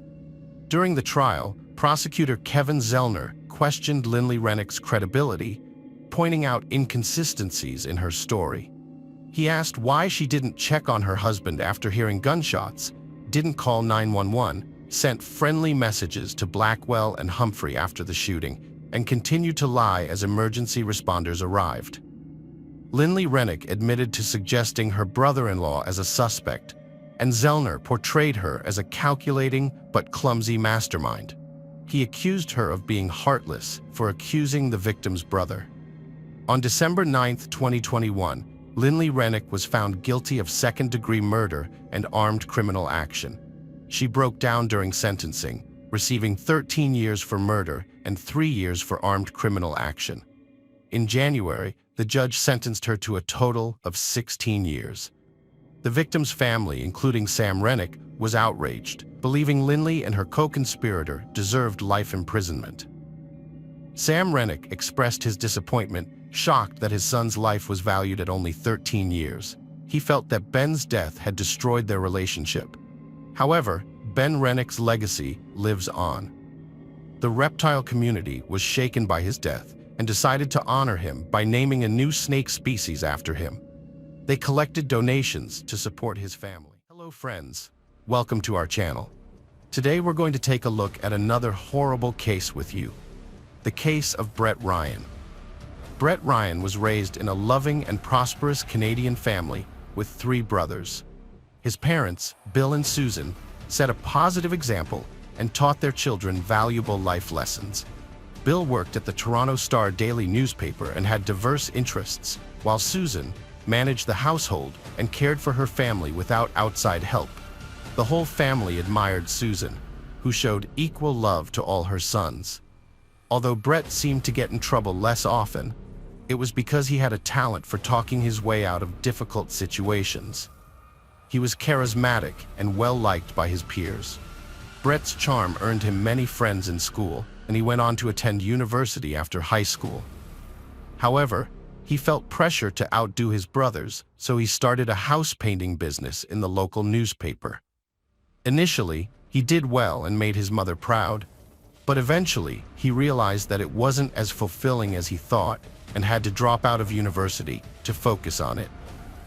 As his brothers graduated and found jobs, Brett stayed behind with his parents and younger brother, accumulating debt and struggling with depression. By 2007, his debt had reached $60,000, and he struggled to manage his finances, hiding his troubles behind volunteer work and kindness. Desperate and broke, Brett decided to rob a bank on October 28, 2007. He disguised himself with old clothes, a hat, and a scarf that covered his face, and limped into the bank on the outskirts of his neighborhood.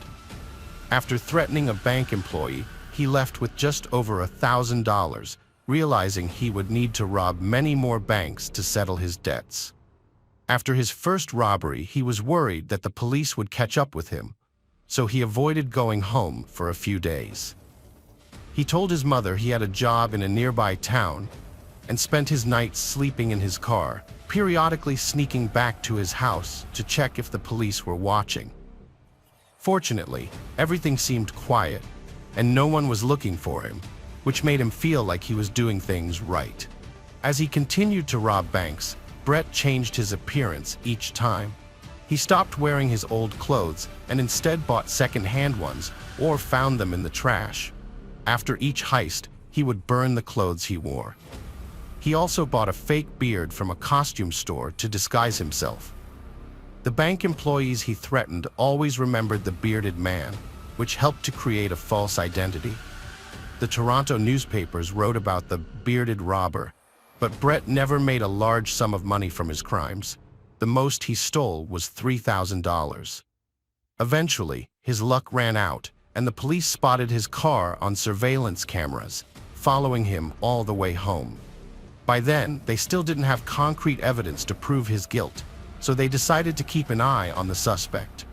For 15 days, Brett didn't commit any robberies, which was unusual since he typically struck every 3 or 4 days. The police were starting to think they had the wrong guy and were wasting their time. However, their luck changed when Brett left his house, got into a car, and later got out near a bank wearing a disguise. He entered the bank, stayed for a bit, and when he tried to exit, the police were waiting to arrest him. After months of searching, they finally caught the notorious bearded robber. Brett was investigated for 7 months and charged with armed robbery. Interestingly, despite having a permit to carry a gun, Brett never brought a weapon with him during his robberies, not even a kitchen knife. Brett was arrested and faced 19 charges, leading to a prison sentence. He, along with his family, filed multiple appeals, which resulted in 11 charges being dropped. Once eligible, Brett applied for parole and submitted a petition. In it, he explained that he had committed the crimes while struggling with severe depression, resulting from 2 failed relationships and significant debt. Brett emphasized that he had not used weapons and had no intention of harming anyone during the crimes.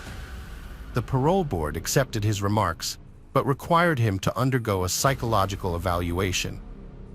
This had a positive impact on Brett, and he took the opportunity to reconnect with his family, with whom he had not communicated while incarcerated. The parole board noticed the positive changes in Brett and granted him early release on November 24, 2010. However, his newfound freedom was bittersweet and even more challenging than before. Before his imprisonment, Brett was a painter carrying emotional burdens. After his release, he was a bank robber and ex-convict with a tarnished reputation. After the robbery incident, Brett struggled to find a job due to his notorious reputation.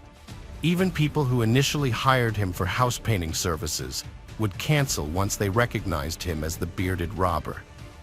To make matters worse, their neighbors, who once admired Susan's garden and frequently visited, began spreading unpleasant rumors about the family. As a result, the Ryan family decided to sell their house and move to Scarborough. In their new location, Susan started a new garden and Brett managed to find a job at a trading company, although his salary was not high. Fortunately, his parents were able to support him financially as he worked to rebuild his university education. Brett continued to see a psychologist who consistently advised him to maintain a close relationship with his family. This advice proved to be valuable. Despite this, Brett's financial situation remained a challenge. However, his life took a positive turn in September 2011 when he met Kristen Baxter, a wonderful young woman who owned an apartment with a beautiful sea view. She maintained a healthy lifestyle through sports and didn't concern herself with Brett's past. The couple enjoyed traveling together, including a trip to Australia. Brett's parents were thrilled to see their son happy and believed Kristen would encourage him to reach his full potential and become a responsible member of society. Brett's life was improving, but an unexpected event occurred that threatened to derail his progress. His father's sudden passing was a devastating blow, and Brett's depression began to resurface. To cope, he increased his visits to a psychologist and devoted more time to supporting his mother financially, although his own funds were limited. As their long-term relationship evolved, Brett knew it was time to take a significant step. No longer just careless teenagers, the young couple needed to build a life together. Deeply in love with Kristen, Brett decided to make a heartfelt proposal. He had saved up some money and discussed his plans with his mother, wanting to make the proposal unforgettable and impossible for Kristen to refuse. Susan understood what her son Brett was hinting at, so she gave him money to buy an engagement ring for his girlfriend Kristen. Previously, the couple had discussed their future together, and Kristen didn't need an extravagant gift to prove Brett's commitment. However, Brett wanted to make a grand gesture and purchased a gold ring with a large diamond for her. Needless to say, Kristen accepted his proposal. Once engaged, the couple began making wedding plans. Brett agreed with Kristen's decisions, but he was shocked by how expensive everything was and how it made him worried about his job security. This motivated him to find a well-paying job to support their future together. He discovered an engineering job opening at a large tech company, created a resume, and applied for the position. After a successful interview, he got the job, which thrilled him. Brett excitedly shared the news with Kristen and his mother, and he even asked his mother for money to buy a fancy suit for his new job. Brett's mother had agreed to buy him a suit for a job interview. However, just after the purchase, the company called to inform him that his application was rejected due to his criminal past, which the security service had discovered. Brett was devastated by the news and felt like giving up. He questioned the point of continuing with the interview process if no one wanted to hire an ex-criminal, regardless of his attempts to reform. Disheartened, Brett decided to abandon his university studies and instead use the money his mother and brothers had given him to finance his wedding to Kristen. He didn't inform his family or counselor about his decision to drop out of university, nor did he share the news about being rejected for the engineering job. Brett created a false image of himself as a successful businessman. He'd dress up in a suit and tie, then change into painting clothes on his way to work. He lied to his relatives, telling them he worked in an office, and supported this fiction by posting photos on social media that he downloaded from the internet. When he was with his family, Brett would often pretend to receive important work calls, making excuses to take care of urgent business matters. He was skilled at deceiving those around him, and no one suspected that he was actually just a house painter. In September 2016, Brett's 5-year relationship with Kristen was nearing its climax as they planned their wedding. He even agreed to rent an expensive restaurant that would cost $100 per guest. The Ryan family was overjoyed, believing that Brett had finally turned his life around, with a prestigious job, a fancy apartment, and a beautiful fiancée. Brett's lies had spiraled out of control, and there was no escape from the consequences. With the wedding only a month away, he had invested heavily in the event. To foot the bill, he repeatedly borrowed money from his mother, and when she could no longer help, he shamelessly demanded that she get a better-paying job. Around the same time, he planned an extravagant bachelor party in August, inviting all his friends and brothers.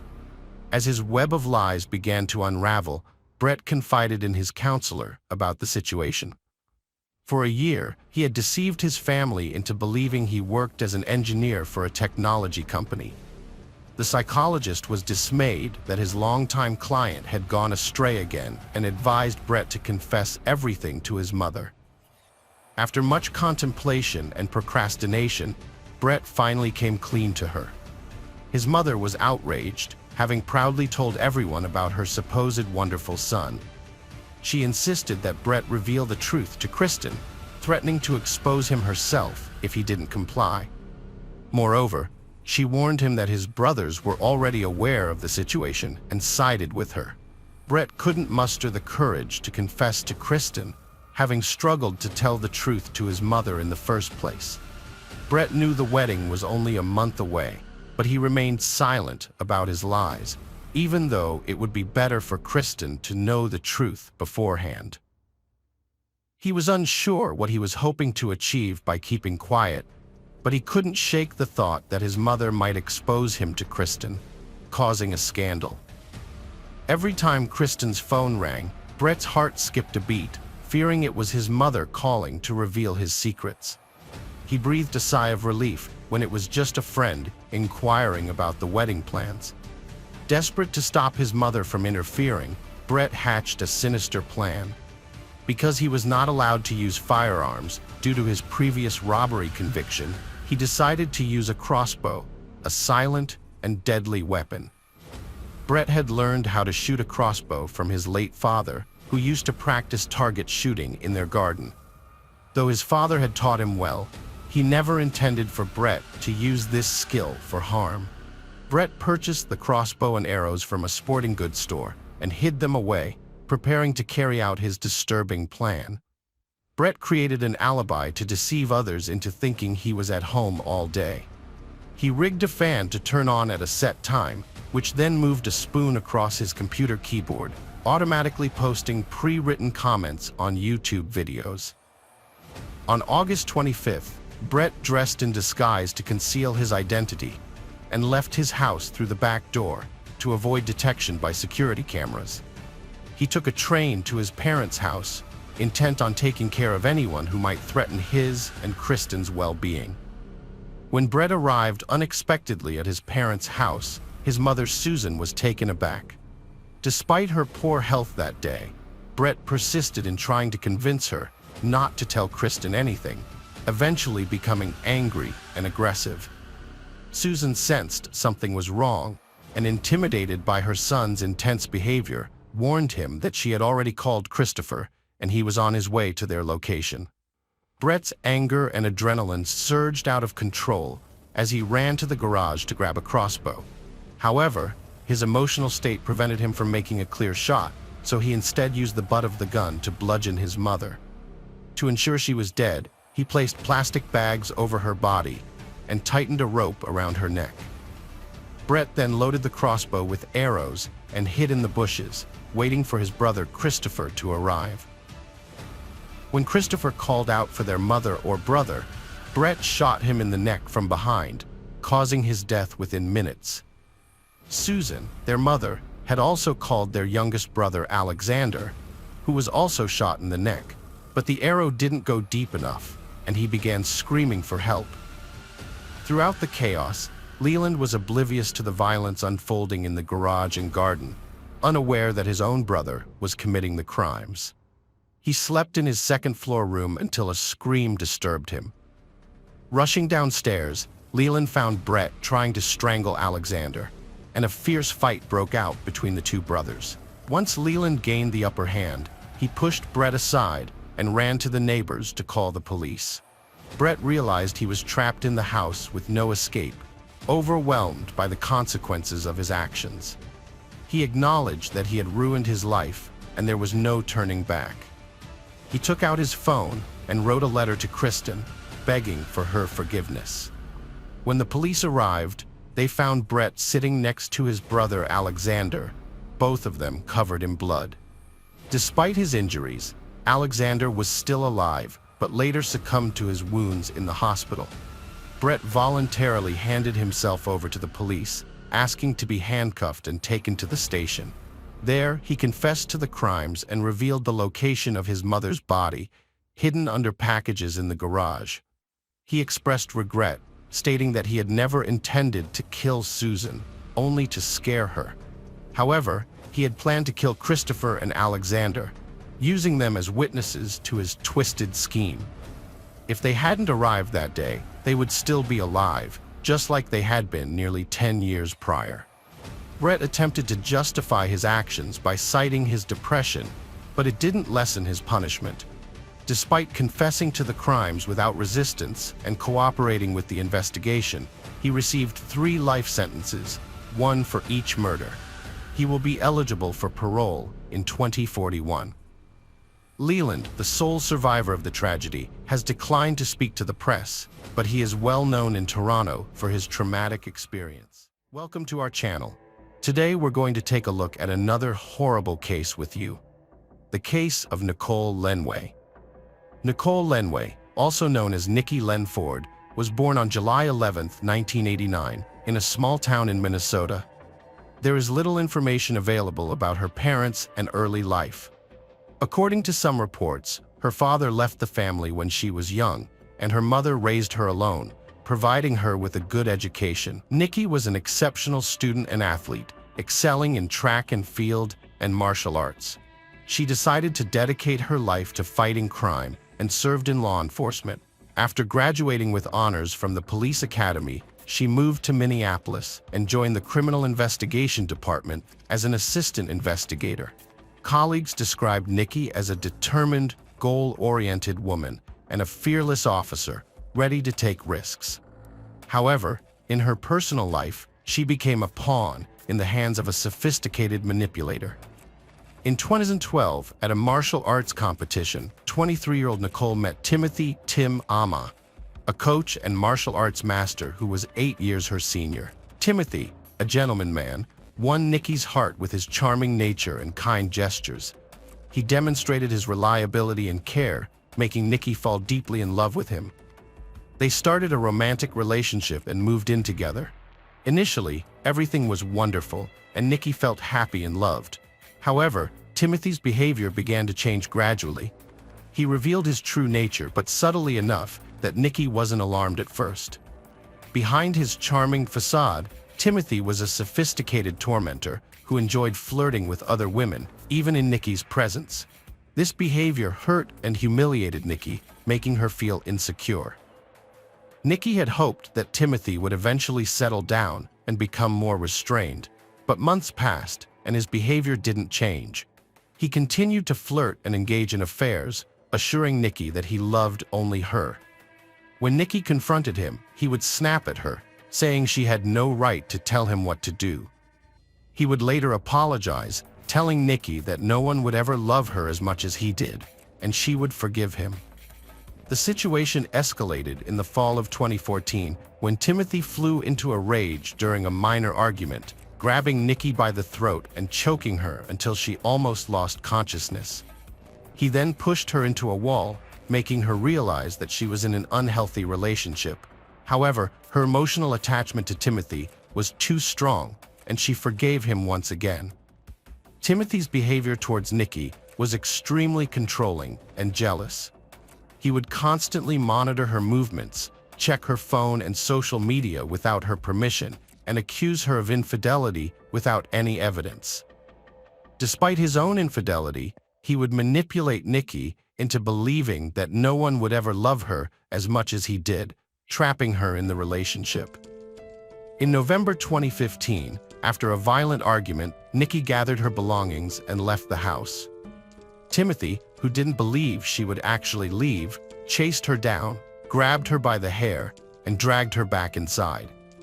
However, Nikki's screams and struggles attracted the attention of their neighbors, forcing Timothy to back down. Finally, free from the abusive relationship, Nikki felt a sense of relief. But Timothy didn't give up. He shifted his tactics from threats and blackmail to romantic gestures, sending flowers and messages filled with tenderness, pleading for another chance. For a month, Nikki stood firm, refusing to return to him. However, her plans were disrupted when she discovered she was pregnant in December 2015. Nikki knew that if Timothy found out, he would use it to manipulate her into getting back together. She tried to keep her pregnancy a secret, but their mutual friends and acquaintances soon informed Timothy, who urged her to return to him, arguing that their child should grow up in a complete family. Nikki, who grew up without a father, understood the challenges of single parenthood, but she also recognized that being with a manipulative and cruel person like Timothy would be detrimental to her and the child. Despite still having feelings for him, she refused to reunite with her ex-boyfriend, but she did agree to let him participate in their child's life as a nominal father. Nicole gave birth to a healthy boy named Callahan Ammer on June 20, 2016. The father, Tim, acknowledged paternity and initially expressed a desire to raise the child with Nicole. However, it soon became clear that Tim was not interested in being a good father and only wanted to use the child as a tool to manipulate Nicole. Nicole took almost a year of maternity leave to care for her son, devoting herself entirely to motherhood. Meanwhile, Tim continued his carefree life with multiple lovers and casual connections. He even had a system in place where he would signal to his lovers when he was available by turning on a purple light in his bedroom. In 2016, Tim started living with his 18-year-old protege, Colin, who had been deeply in love with him since she was 14. Despite the significant age difference, the couple hid their relationship from outsiders, claiming Colin was just renting a room in Tim's house. By the summer of 2017, Nicole was forced to return to work as a forensic expert at the main police headquarters in Minneapolis. With her unpredictable work schedule, she would often ask Tim to look after their son, mainly because she believed it was beneficial for the boy to spend time with his father and to save on nanny costs. However, Tim would always shift the responsibility onto Colin, who developed a fondness for the little boy and enjoyed taking care of him. Tim would tell Colin that Nicole was a bad mother who didn't want to care for her child and was looking for excuses to offload her son onto them. In the spring of 2017, Nicole started a new romantic relationship with a fellow police officer named Donovan Ford, who treated her with tenderness and care and expressed a desire to adopt Callahan. However, when Tim found out about their relationship, he became enraged and decided to use their son and the naive Colin to destroy Nicole's new relationship. Tim would regularly report to social services that Donovan was abusing Callahan and that Nicole was doing nothing to stop it, resulting in frequent visits from Child Protective Services. For years, Nicole and her new partner were subjected to harassment and intimidation by her ex-boyfriend, Timothy, who falsely accused them of domestic violence. Timothy convinced Colin, a friend, that Nicole and her partner were a danger to their son, Callahan, and that they might harm him. Timothy continued to psychologically manipulate Colin, convincing him that Callahan was in danger and that Nicole and her partner were cruel to him. Meanwhile, Timothy harassed and threatened Nicole and her partner, even filing false police reports against them. Donovan tried to have a calm and rational conversation with Timothy, but it didn't work. Timothy continued to terrorize Nicole and her partner, making their lives a living hell. He eventually took the matter to court, claiming he wanted sole custody of their son. Nicole was terrified, knowing Timothy's ability to lie and manipulate. She understood that he didn't actually care about their son's well-being. He just wanted to punish her for moving on with her life. Meanwhile, Nicole decided to seek a restraining order against Timothy, citing his erratic behavior and the threat he posed to her and her family. She was confident that she would gain custody of their son, but she knew the legal battles could drag on for years. During this time, Timothy continued to concoct fabricated stories, including a false accusation that Nicole had tried to run him over with her car. However, he couldn't provide any evidence to support his claim. In September 2022, the custody case went to court, with Timothy accusing Nicole of harming their son. However, the court saw through his lies and awarded sole custody to Nicole. Despite this, Timothy persisted and appealed the decision. He was eventually allowed to see his son at a specialized family center designed to minimize conflict between parents. However, on April 19, 2022, when Nicole arrived at the family center to pick up her son, a mysterious attacker dressed in black clothing and a mask approached her, shot her 4 times at close range, and quickly disappeared. Incredibly, Nicole remained conscious and managed to call emergency services despite being severely injured. A woman happened to be driving by when she heard shots fired and saw a black figure jump into a vehicle and speed away. She immediately pulled over to ensure the shooter was gone, then rushed to help the victim, Nicole. The woman explained what had happened to the dispatcher, provided the address, and pressed her clothing against Nicole's wounds to stop the bleeding, ultimately saving her life. Nicole spent several days in a coma, teetering on the brink of life and death. She lost a lot of blood and her vital organs were affected, but doctors managed to stabilize her condition. Medical professionals believed Nicole was incredibly lucky, as death was only millimeters away from 2 bullets. One passed near an artery and the other nearly struck her heart. When Nicole regained consciousness, she reported to the police that her ex-lover, Timothy, was the one who had shot her. The police interrogated Timothy, who had a solid alibi since he was at the family center with his son at the time of the attack, as confirmed by staff and internal surveillance footage. The investigation also explored the possibility that someone among the criminals Nicole had previously arrested might have organized the attack. 4 casings were found at the scene, and a camera at the nearest intersection captured a suspicious black Dodge Ram pickup running a red light without license plates. An eyewitness reported seeing the same vehicle, which led the police to check what vehicles Timothy owned.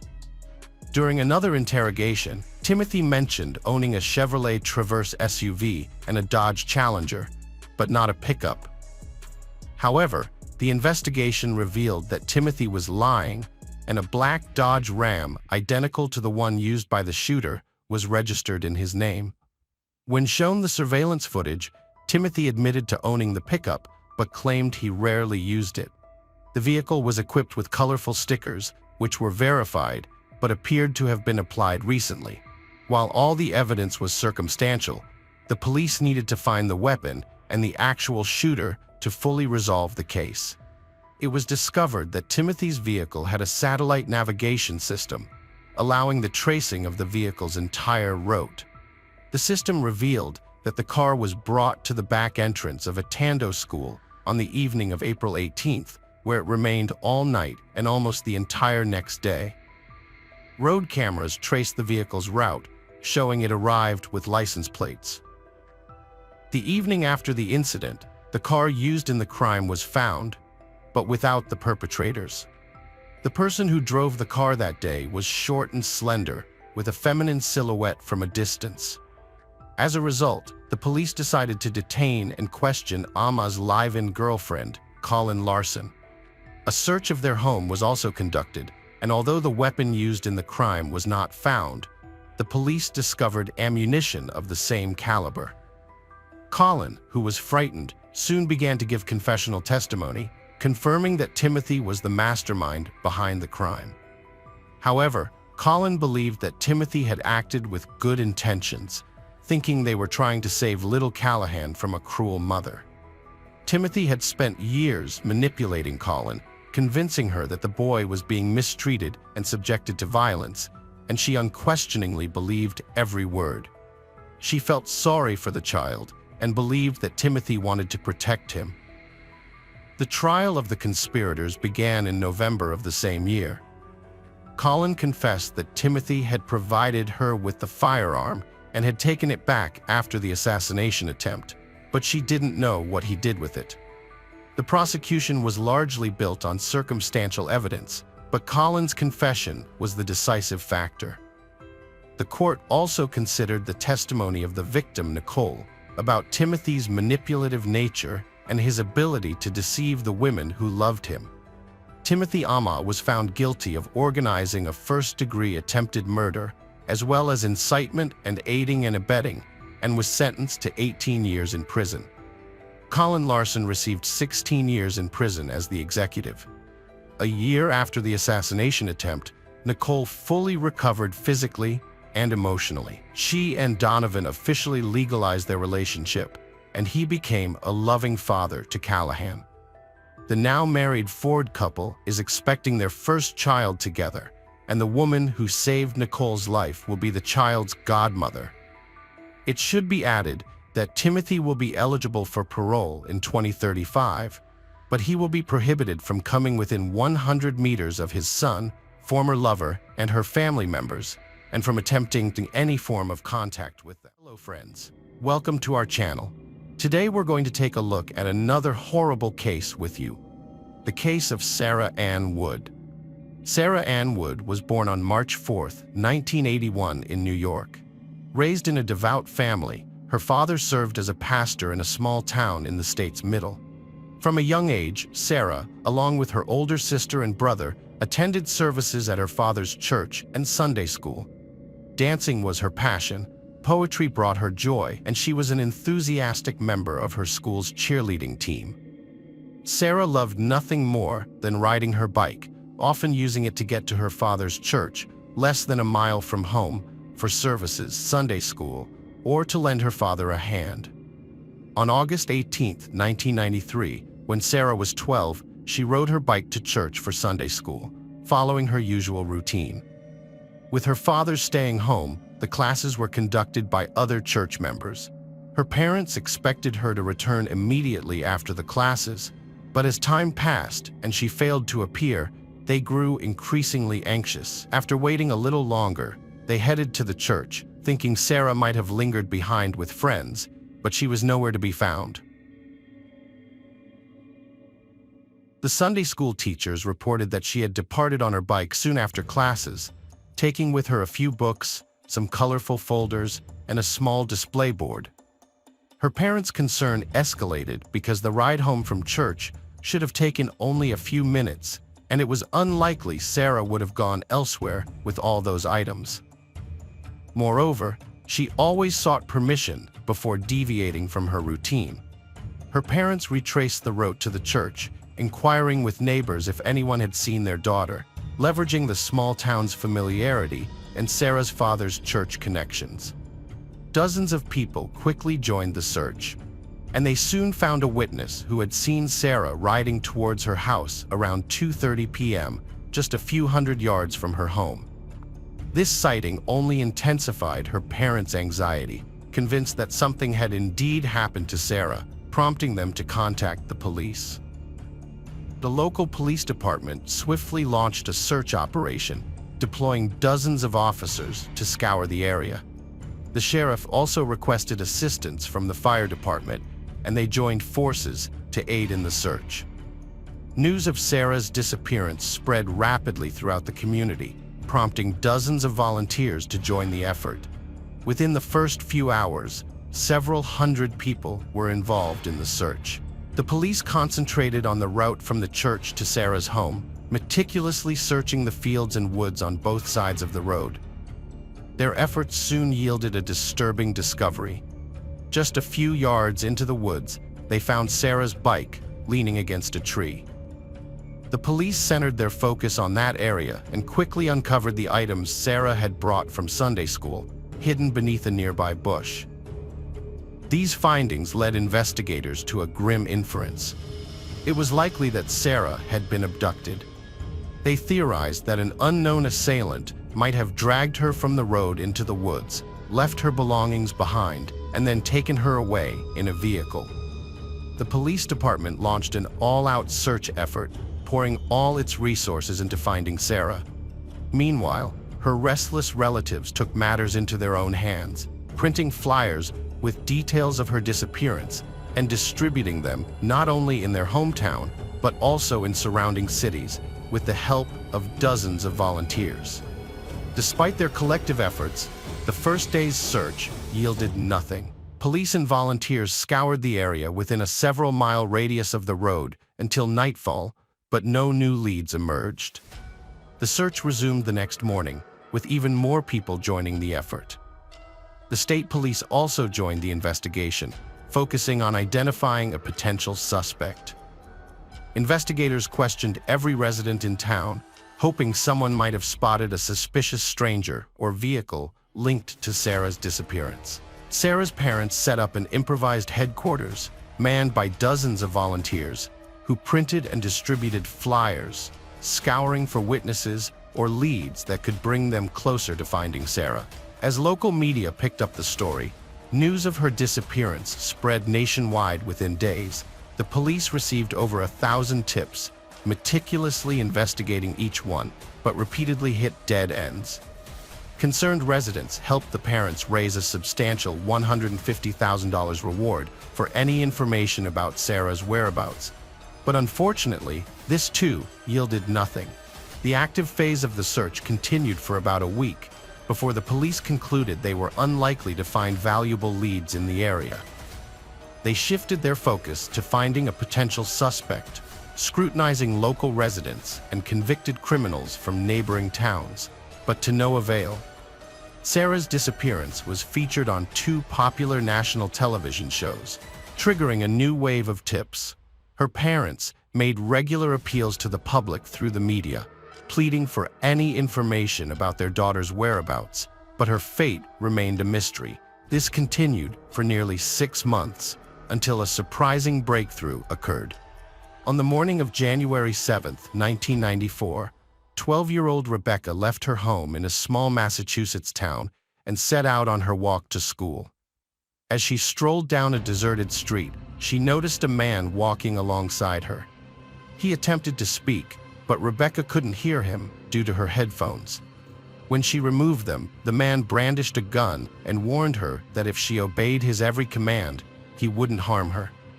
He grasped her jacket, and they continued walking in the same direction. Rebecca was terrified to scream or attempt to flee, aware that even if she complied, the man might still kill her. As they walked, she quickly devised a plan. Feigning an asthma attack, she struggled to breathe and sat down on the ground. The man released her jacket, instead gripping the edge of her backpack as she continued to act as if she were suffocating. Seizing the moment, Rebecca slipped out of the backpack straps and sprinted away from her kidnapper. A few hundred yards away, she spotted several adults and rushed towards them, exclaiming that someone had just attempted to abduct her. Meanwhile, the kidnapper sped away in his car, taking Rebecca's backpack with him. One of the witnesses took it upon himself to tail the kidnapper in his own vehicle. After a few minutes, the witness pulled over at the nearest gas station and alerted the police. The witness was able to provide a partial license plate number and the car's model, while Rebecca gave a detailed description of the kidnapper's appearance. The police promptly launched a search for the vehicle, scouring databases for matching cars. They also sent out alerts to neighboring towns, and their efforts were rewarded that very evening. A patrol officer driving through a nearby small town spotted a vehicle matching the description. He pulled over and knocked on the door of the house where it was parked. Inside, he found several people, and upon inquiring about the pickup truck, the owner explained that he hadn't driven it in a while due to his loss of sight. He revealed that his neighbor, 43-year-old Louis Lint, frequently borrowed the truck. Louis, a handyman, assisted his blind neighbor with various household tasks in exchange for using the pickup truck. According to Louis, he last drove the truck the previous day and hadn't used it since. Nonetheless, the officer asked him to come to the station for questioning, and Louis complied. Despite his earlier denial, Louis continued to insist that he hadn't used the pickup that day and had no involvement in the attempted abduction. He claimed to be a devout Christian who spent most of his free time at church and would never engage in such an act. While Louis was at the station, the police took his photograph and presented it to Rebecca and other witnesses in a photo lineup alongside pictures of other men. Unanimously, they identified Louis as the kidnapper. Investigators promptly obtained a warrant to search Louis's house and the vehicles, including the pickup truck owned by his neighbor. Their search yielded a disturbing discovery: a small bag containing duct tape, a knife, children's sunglasses, and candy in Louis's van, which was parked near their house. Additionally, the police found a gun and Rebecca's backpack inside the house. Investigators uncovered a shocking discovery: a large, secret room dug out beneath the house, still under construction. With this substantial evidence, the police arrested Louis for the attempted abduction. Initially, he maintained his innocence, but soon decided to confess to everything. He admitted to traveling to Rebecca's town in search of a victim, bringing along his kidnapping bag that he always kept in his car. Louis then explained the purpose of the secret room he was digging under his house, and his story left even the police stunned. He revealed that he planned to convert it into a fully equipped bunker where he intended to hold kidnapped victims captive. Lewis confessed to aiming to abduct 11 girls between the ages of 12 and 17 to satisfy his horrific fantasies. He added that until the room was completed, he didn't plan to keep his victims there for long, intending to kill them within a few days. In Lewis's house, the police also found a list of several names.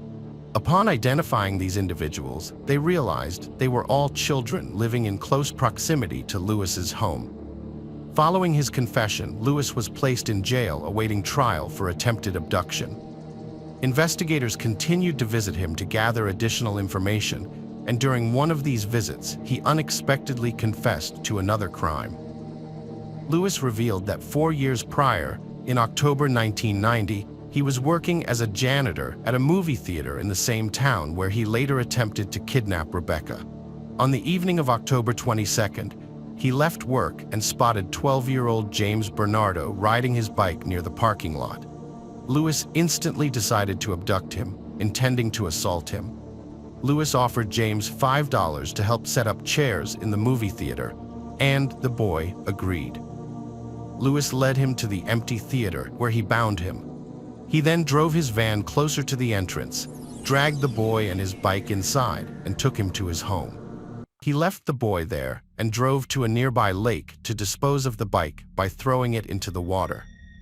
Lewis returned home and attempted to assault the boy, but was unsuccessful. Frustrated, he decided to dispose of the victim. He dragged him into his van and drove to a neighboring state, where he murdered the boy and left the body in the forest. A hunter soon discovered the body and reported it to the police. However, despite their efforts, detectives were unable to identify the culprit over the course of several years. Now, upon comparing Lewis's statement with the case materials, investigators discovered that he had provided an astonishing number of facts and details about the crime that perfectly mirrored reality. Following Lewis's confession, news of his case spread like wildfire throughout the country. Within just a few days, police realized they were dealing with a man who not only had attempted to abduct a girl and was building a secret bunker for other victims, but had also confessed to a murder that no one had suspected him of. New York investigators searching for Sarah Wood soon caught wind of Lewis's case. They delved into the details of Rebecca's attempted abduction and requested more information about Lewis himself. Interestingly, profilers had previously created a profile of Sarah's potential abductor, and Lewis seemed to fit it remarkably well. The investigators decided to pay him a visit and headed to the prison. During the interrogation, he revealed that frequent visits to the neighboring state were motivated by close family ties. Lewis also admitted that he would often drive through small towns in search of victims, and on August 18, 1993, he spotted Sarah walking along the road with her bike. According to his statement, he pulled up beside her, got out of the car, and forced her into the van at gunpoint. He then tied her up, dragged her belongings and bike into the nearby woods to conceal them, and drove her hundreds of miles to the mountains. In a remote area by a large lake, he assaulted and killed her, eventually burying her body in a hole. The police launched an extensive search effort around the lake, mobilizing hundreds of volunteers, park rangers, and the military. However, the vast size of the lake posed a significant challenge, making it nearly impossible to cover the entire area, even with such a large search team. Furthermore, with months having passed since the burial, the location could have become overgrown with vegetation. After weeks of searching, they were unable to find either the body or any evidence. Detailed testimony with precise details of the abduction was sufficient to charge Lewis with the murders of both Sarah and 12-year-old James. In January 1995, Lewis was sentenced to 17 to 20 years in prison for the attempted abduction of Rebecca. The following June, the trial for James's murder began, and Lewis pleaded guilty before the judge. He confided in his lawyer that he wanted to confess to Sarah's murder immediately, but when he entered the courtroom and saw her parents, he abruptly changed his mind.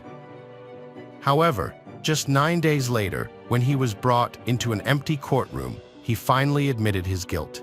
Despite this, he persisted in refusing to disclose the burial site, ignoring the desperate pleas from Sarah's parents. The prosecution offered Lewis a deal in exchange for information about Sarah's whereabouts. In return, they promised to serve his sentence in a state prison instead of a federal prison, as Lewis had requested. He agreed and began collaborating with investigators. Lewis identified a specific area near the lake and even sketched a rough map. Although the police wanted to take him along on the search, his lawyer cautioned against it. Undeterred, the police organized extensive searches in this area, braving the snow and freezing temperatures, with the help of hundreds of volunteers and heavy equipment. Despite their efforts, they were still unable to find Sarah. Several months later, with autumn's arrival, the police launched another attempt, but it ultimately proved unsuccessful. Throughout this period, detectives endeavored to extract more specific information from Lewis, but he persistently refused to divulge the exact location or assist the police in their search. Eventually, the prosecution opted to revoke the deal, and on April 11, 1997, Lewis was sentenced to 25 years in prison, the maximum sentence the judge could impose without the discovery of the body. The judge added that if such evidence were available, he would have certainly handed down a death sentence. During the trial, Lewis's lawyer attempted to mitigate the punishment in all three cases without disputing his client's guilt. He argued that Lewis suffered from an unidentified mental disorder, citing claims of hearing voices in his head and alleged protection by aliens. However, experts found no evidence of any mental disease and concluded that Lewis was likely feigning these symptoms to avoid severe punishment. After the verdict, detectives persisted in visiting Lewis in prison, hoping to coax him into revealing Sarah's burial site. His behavior was erratic, and he provided contradictory information, naming different locations. On one occasion, he claimed he wasn't ready to disclose the location because he had buried Sarah alongside another victim, and he didn't want anyone to uncover the identity of this other person. Despite the emotional pleas of Sarah's parents, who also visited Lewis in prison, he remained resolute in his silence. The detectives were also exploring Lewis's potential involvement in other unsolved cases. Having confessed to the abductions of Sarah and James, the police had little doubt that he had additional victims. Almost immediately after his arrest, they uncovered another attempted abduction he had made several years prior. Lewis had tried to grab a girl off the street, but her father intervened, and they reported the incident to the police, although detectives couldn't identify the perpetrator until Lewis's photo appeared in the news.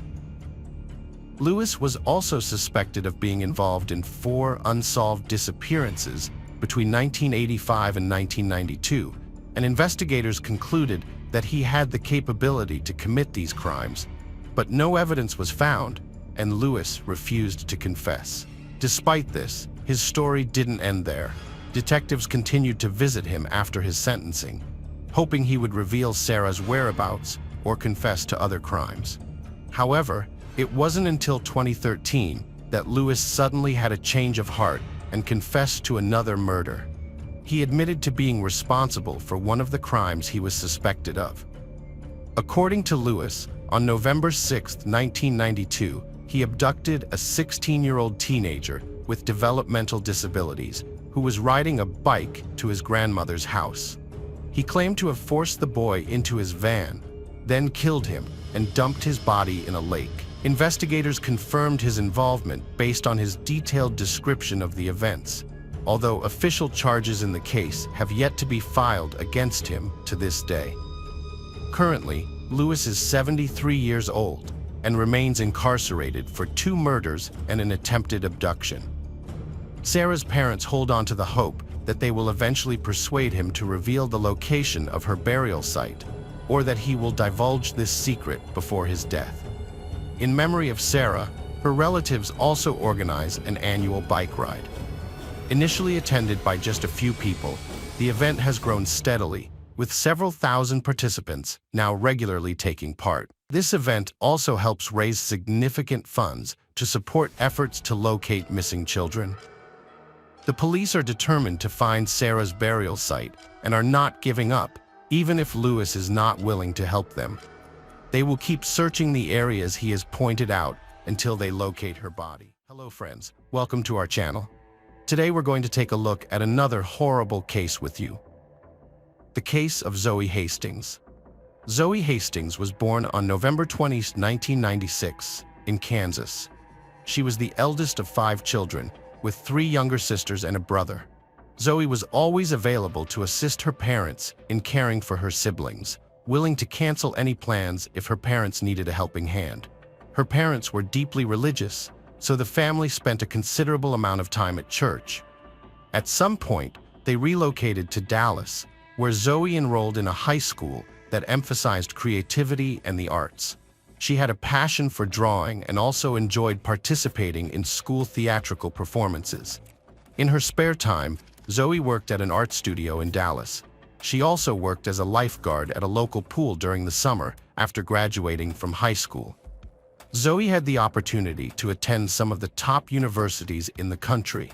However, she chose to postpone her education and dedicate some time to her church. In October 2015, when Zoe was 18 years old, she was preparing to go on a mission trip for her church and was eagerly looking forward to the journey. On Sunday, October 11th, she planned to attend the Sunday service where they would discuss some details of their upcoming trip. Zoe took the family minivan, promised her parents she'd be back for dinner, and left her house around 4:40 p.m. The church was only a few miles away, and the parents expected her to return around 6:30. However, as time passed, Zoe didn't come back for dinner, which was quite unusual.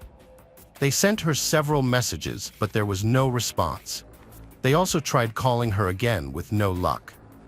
After some time, they started calling her friends and family members, thinking Zoe might have visited someone after the service, but none of them had seen her that evening. Finally, her parents decided to call the church, and they encountered an unexpected turn of events. Zoe never showed up there. The parents became even more worried and decided to contact the police. Such behavior was highly unusual for their daughter, as she always told them where she was going and never disappeared without any explanation. They called 911, but the officers did not come to their house to take a missing person report, so the parents drove to the police station themselves, filed a report, and began searching for their daughter. They retraced the entire route from home to the church several times, but couldn't find any trace of Zoe.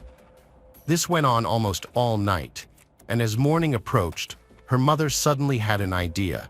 She recalled that her daughter had an iPhone tracking app, which gave them access to her location. They discovered that her phone was just a few hundred yards from the church, near a small creek across the road from it. The parents immediately went to that spot, and to their horror, they saw a lot of police cars, as well as an ambulance and emergency services approaching. One of the officers explained to them that there had been a car accident a few hours ago. The police received a call from a person who was walking their dog, and at one point, a man approached them, saying that there had been a car accident near the creek, and a woman was injured. They both ran to the scene, where the witness found this woman in a pool of blood and called 911. Police officers quickly identified the deceased. It was Zoe Hastings. However, they immediately realized that she didn't die as a result of the accident. It was obvious from the first look that she had been a victim of murder. Zoe lay on the ground a few hundred yards from the minivan, which was partially submerged in the creek. There was a lot of blood near her body, and police officers noticed multiple cuts on her neck. Zoe's dress was pulled up, and her underwear was rolled down, leading detectives to assume that the killer likely assaulted her. Zoe's parents tried to approach their daughter, but the officers stopped them, saying they shouldn't witness such a gruesome scene. While investigating the crime scene, officers found several clues. All the minivan doors except the driver's were locked, which could indicate that the perpetrator either drove the vehicle themselves or approached Zoe directly at the scene. A few yards from the creek, near an embankment under the bridge, police found a blood-covered knife. which was likely used as the murder weapon. Zoe's smartphone data assisted the investigators in establishing the timeline of case. The GPS data showed that she arrived at the creek at 5:01 p.m., only 20 minutes after leaving her home, and she was apparently killed within a few minutes of arriving there. The police also discovered that after leaving home, Zoe made one stop. She went to a DVD rental service near her local Walgreens to return a movie. While experts examined the victim's body and all the available evidence, detectives decided to look for potential witnesses who were at the store or nearby at the same time as Zoe. After speaking with dozens of people, they managed to find two potential witnesses. The first witness was Lester Clark, who worked at a tattoo parlor next to the store on that day. Around 4:45 p.m., he went to buy cigarettes and saw a woman near the DVD rental service. Shortly after, Lester saw her returning to the parking lot and approaching a white minivan.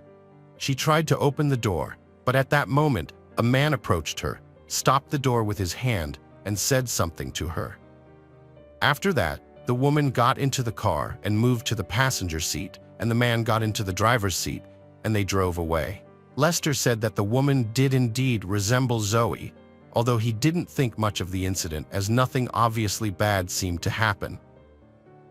The second witness was a homeless man named Gary Whitman, who shared a similar story. Around 4:45 p.m., when he was across the street from the parking lot, he saw a woman heading towards the white minivan. Suddenly, a man approached her from behind and prevented her from getting into the car. He then took something out of his pocket and showed it to the woman. After that, she got into the car, moved to the passenger seat, and the man got into the driver's seat and drove away. Gary provided a similar description of the suspect and added that the situation struck him as highly suspicious. He went into the store and asked the clerk to call 911, but it's unclear if the clerk complied with his request, as police found no records of this call. While investigators interviewed witnesses, experts made several discoveries. The forensic pathologist examined the victim's body and found traces of male semen, but the amount was so small that conducting a full DNA analysis was simply impossible. This only confirmed that the perpetrator had sexually assaulted the victim before the murder. Investigators also examined the victim's car and couldn't find any foreign fingerprints on either the doors or the steering wheel. Based on witness statements, the suspect could have driven Zoe away from the store parking lot in her minivan, which caught the detectives off guard. However, they didn't rule out the possibility that the killer may have simply wiped down the steering wheel and door handle after the murder. Several hairs were also found on Zoe's body, but experts couldn't extract a full DNA sample from them as they were too small. However, when they examined the knife found near the crime scene, they finally had a breakthrough. A DNA sample was discovered on it, which was immediately uploaded to the FBI database, and police got a match. The sample belonged to 34-year-old Antonio Cochran, a man with a lengthy criminal history dating back to his teenage years. He had been arrested for thefts, assaults, home invasions, and was also suspected of numerous other crimes. The year before these events, in 2014, a 17-year-old daughter of his girlfriend accused Antonio of sexual assault. According to her, he offered her a ride, but when she was in the car, Antonio took her to a wooded area, threatening to kill her if she tried to escape. There, he assaulted her, and the man was arrested.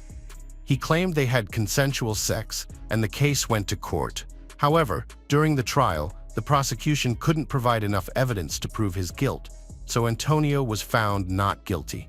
With his DNA found on the knife, police identified Antonio as the prime suspect, and he was arrested.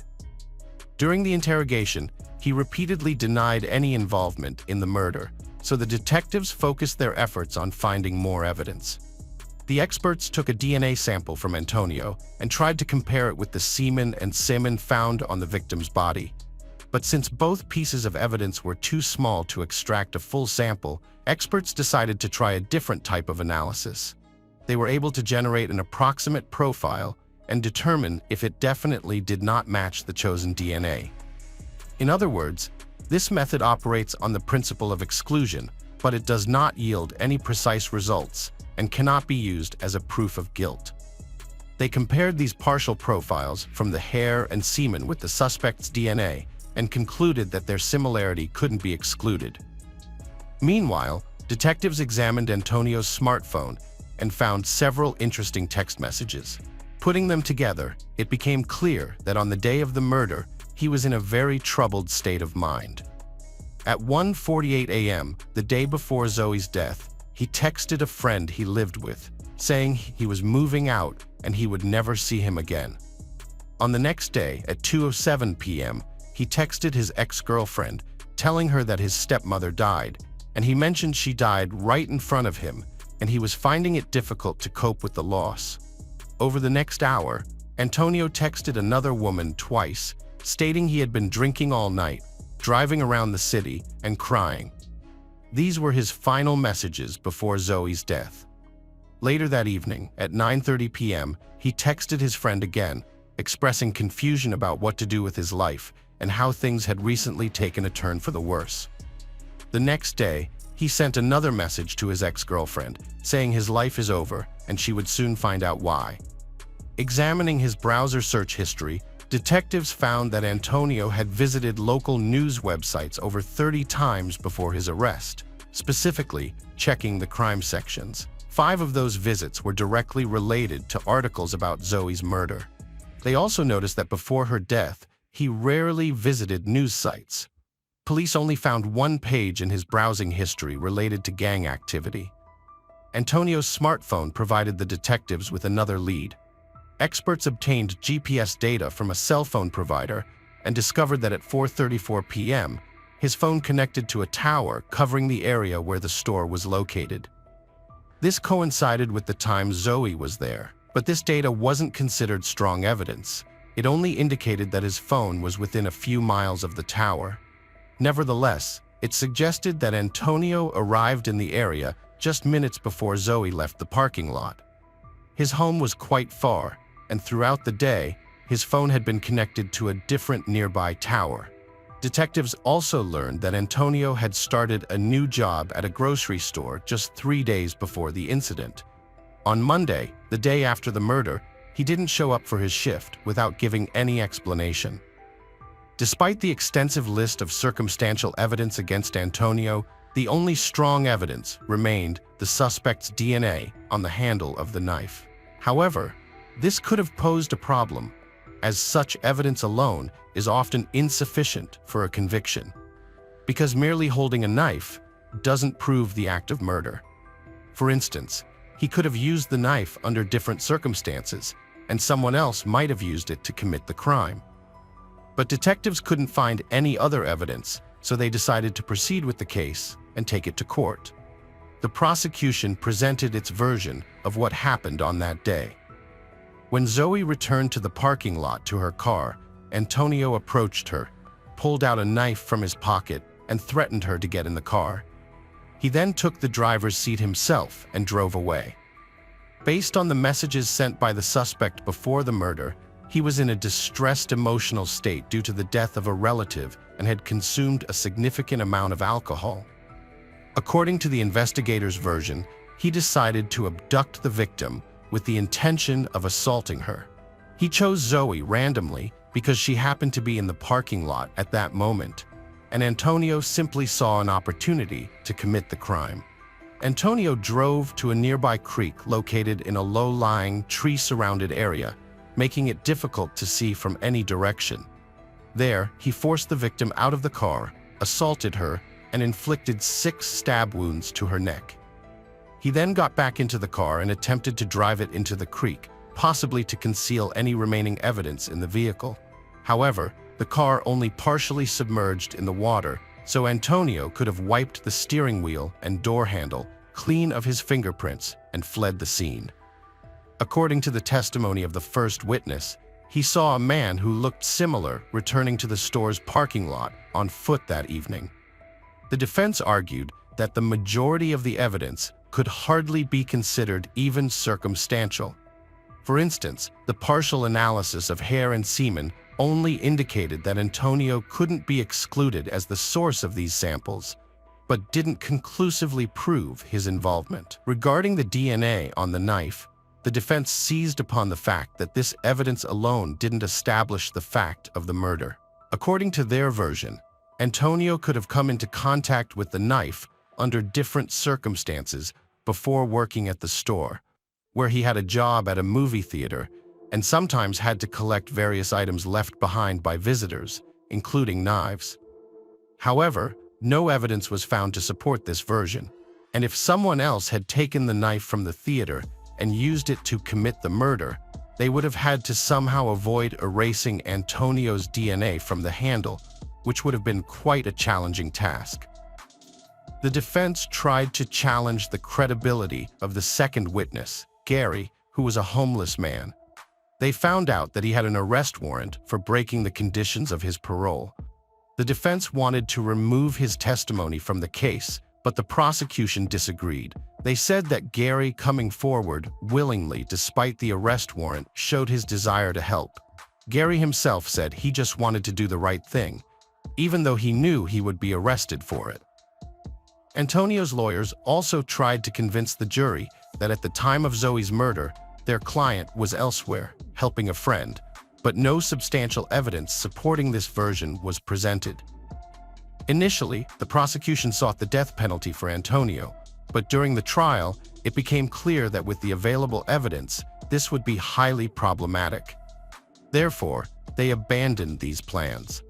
After prolonged deliberation, the jurors eventually found Antonio guilty of murder, and he was sentenced to life imprisonment with the possibility of parole after 30 years. Zoe's parents thanked the investigators and all the participants in the trial for achieving justice for their daughter. Her father also shared that from a young age, he had warned all his children about the dangers the world might pose to them, and he had exerted all his efforts to protect them. But his eldest daughter was abducted just a few hundred yards from their home, and he couldn't do anything to prevent it. Hello friends, welcome to our channel. Today we're going to take a look at another horrible case with you. Christy Lynn Mullins was born on August 28, 1960, in Columbus, Ohio. She grew up in a large family with 5 children, living in a quiet neighborhood away from the hustle and bustle of the city. In the summer of 1975, when Christy was 14, she spent most of her time hanging out with her friends and her sisters, and their favorite spot was the pool at the nearby residential complex, especially on hot summer days. Sometimes she also worked as a babysitter, looking after the kids of people she knew. On August 22nd, one of them asked Christy to watch her child until late in the evening. The next day, Christy woke up around noon and began pondering what to do with her birthday, just 5 days away. She was eagerly anticipating it, so time seemed to pass very slowly for her. The day turned out to be extremely hot. Christy decided to go to the pool with her sister Kim to cool off. Kim went in the water while Christy relaxed on a chair. Later, Christy left without saying anything to Kim. Kim then headed home and found her missing. Around 2:30 p.m., a man called 911 to report finding a human body in the wooded area behind the shopping center. He, along with his wife and son, went there to buy a toy for their son. Their son expressed a desire to stroll through the wooded area behind the shopping center before they entered. There was a well-known trail among the trees that led to the river, and overall the place was quite picturesque, so people often went there just for walks. His parents agreed, and they walked along this path into the depths of the forest. As the family was coming back, they noticed something strange happening a few yards off the trail. Upon closer inspection, they saw a man on the ground, leaning over someone and striking them with a piece of wood. The man saw them, got up, and fled. The father approached the spot and discovered a girl on the ground, covered in blood. His wife, who was undergoing medical training, tried to find a pulse on the victim, but was unable to do so. The man ran to the shopping center and called the police from one of the stores. He and his wife provided investigators with a description of the perpetrator: a young, tall, slender man, around 20 years old, with long dark hair down to his shoulders, wearing only jean shorts and boots. Based on their description, the police created a sketch of the suspect and distributed it to patrol officers. The crime scene examination yielded no results. Officers found the piece of wood used as the murder weapon, but they couldn't find anything that could lead them to the perpetrator. It's worth noting that the victim's hands were tied with a telephone cord and her bikini top was pulled down. The t-shirt she was wearing that day was found next to the body, along with her shoes. Despite this, forensic experts didn't find evidence of sexual assault. Investigators speculated that the perpetrator intended to assault her, but something scared him off. Despite the lack of leads, the police quickly realized which direction to focus on. Christie's younger sister revealed that she left the pool with her friend named Carol, so the police went to talk to her. Carol said that on that day, an unknown man called her home, claiming to be a DJ from a local radio station. He said that there would be a cheerleading competition in their town, and the winners would get free tickets to the state fair. The caller claimed that the event would take place behind the shopping center and would start at 1:45 p.m. He told her to wait at the entrance to the trail in the woods where someone would meet her and explain everything. Obviously, this story seemed very suspicious to the police, but there were even more odd details. Carol claimed that initially she decided to go to this event with her sister, but halfway there, they ran into Christy and her sister. After a brief chat, Carol invited Christy to go with her, so they left the sisters behind and headed towards the shopping center. They arrived at the entrance to the woods and waited, sitting on the fence, but no one showed up. Sometime later, Carol said she would go to the shopping center to ask for the time. It took only a few minutes, but when she returned, Christy was no longer there. She waited for a while, but no one appeared, so eventually she left. The police found no evidence to support the claim of any cheerleading competitions in town. They assumed that the caller could have been the killer attempting to lure Carol into the woods, or it could have been some prank unrelated to the murder. Either way, they couldn't trace the call, making it impossible to identify the caller. Investigators also noticed a discrepancy in Carol's story. She said she met Christy and her sister on the street while walking to the shopping center. However, Kim insisted that they were at the pool and Carol came to them there. Late that same evening, Christy's mother encountered Carol, who lived just a few dozen yards from their home, and they had a rather strange conversation. Carol began apologizing to the woman and said that things weren't supposed to go this far. She added that she was supposed to be the target and that 2 people were involved in the murder. Shocked, Christy's mother tried to get more details, but Carol refused to continue the conversation and left. She reported this to the police, and they spoke with Carol again, but she claimed she hadn't said anything like that and insisted on the truthfulness of her initial testimony. Later, she was questioned again with a polygraph, and the operator didn't detect any signs of deception in response to important questions. After this, investigators shifted their focus away from Carol and continued searching for other leads. In the following days, as news of the brutal murder spread throughout the city, local residents were gripped by widespread fear, realizing that a dangerous criminal was still at large. The police believed the killer was a local resident, as they knew about the trail behind the shopping center. Detectives deployed all their resources to find the culprit, and 3 days after Christy's murder, there was a long-awaited breakthrough in the case. Around 5 p.m., a police officer was patrolling the center streets of Columbus when he spotted a man who remarkably resembled the sketch of Christy's killer. The patrol officers immediately contacted the detectives, who quickly arrived at the scene. They asked the man to go with them to the station to answer a few questions, and he agreed. He turned out to be 25-year-old Jack Carmen. Despite the fact that he voluntarily agreed to answer their questions, the police immediately faced a problem. The man had a significant intellectual disability. His IQ, according to various tests, was estimated to be around 50 points. Jack was under the care of a specialized medical institution, and lived in an apartment provided by a non-profit organization where he worked. He couldn't read, write, and spoke poorly, but the detectives on Christie's case couldn't ignore the striking resemblance between him and the composite sketch. The interrogation proved to be very challenging. For most of the time, Jack responded to the detectives' questions with a single word or remained silent. The detectives also began to doubt whether he was fully capable of understanding and comprehending the meaning of their questions. The interrogation lasted for 6 hours, but eventually, the detectives made some progress by asking the most simple and straightforward questions possible. They were able to obtain the long-awaited confession from Jack. According to his account, on that day, he left his apartment and took a bus to the shopping center to purchase pants and a shirt.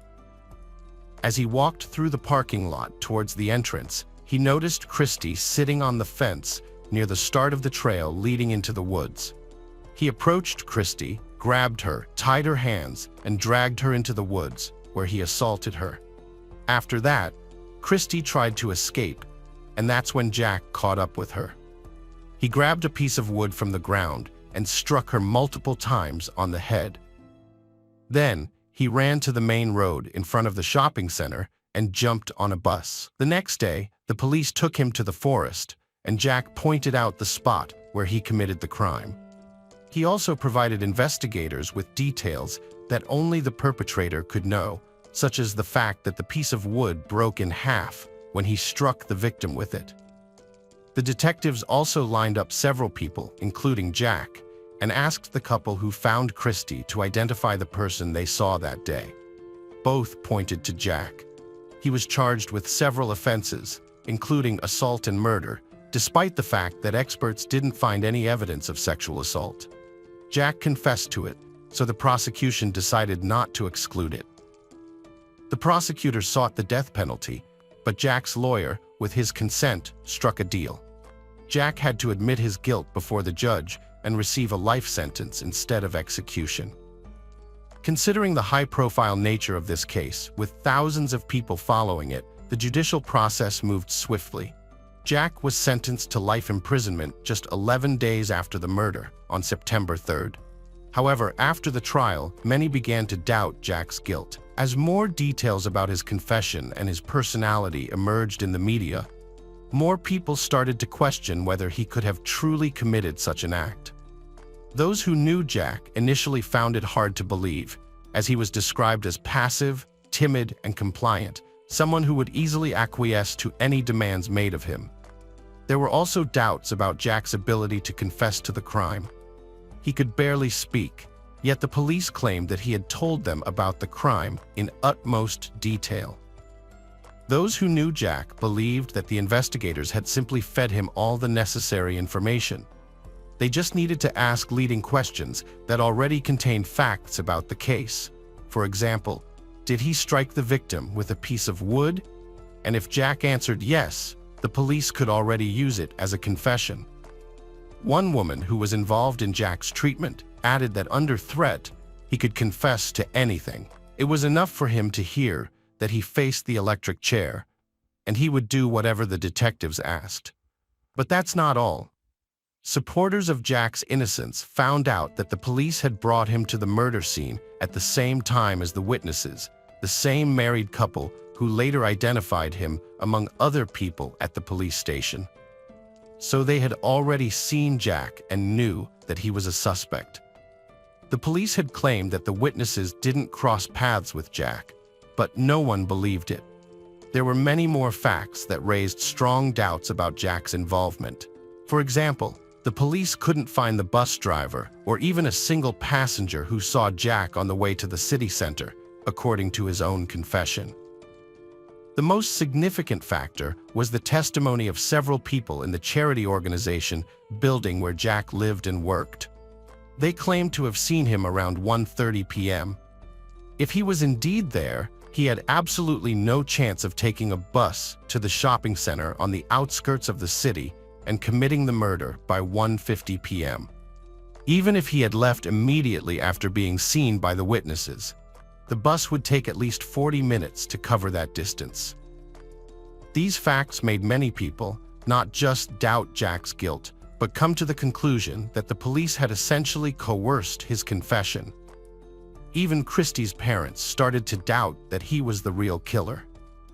On September 9th, just 6 days after the verdict, around 70 people gathered in front of the city hall to draw attention to the case and demand a thorough investigation. They formed a public committee with the goal of seeking justice. Thanks to this, Jack found a new lawyer who quickly filed for a case review. Several months later, a judge revoked Jack's confession and ordered a new trial. Now the prosecution had to prove his guilt practically from scratch, which seemed like an almost impossible task. While preparations for the new trial were underway, Christie's father, Norman Mills, conducted his own investigation from the beginning.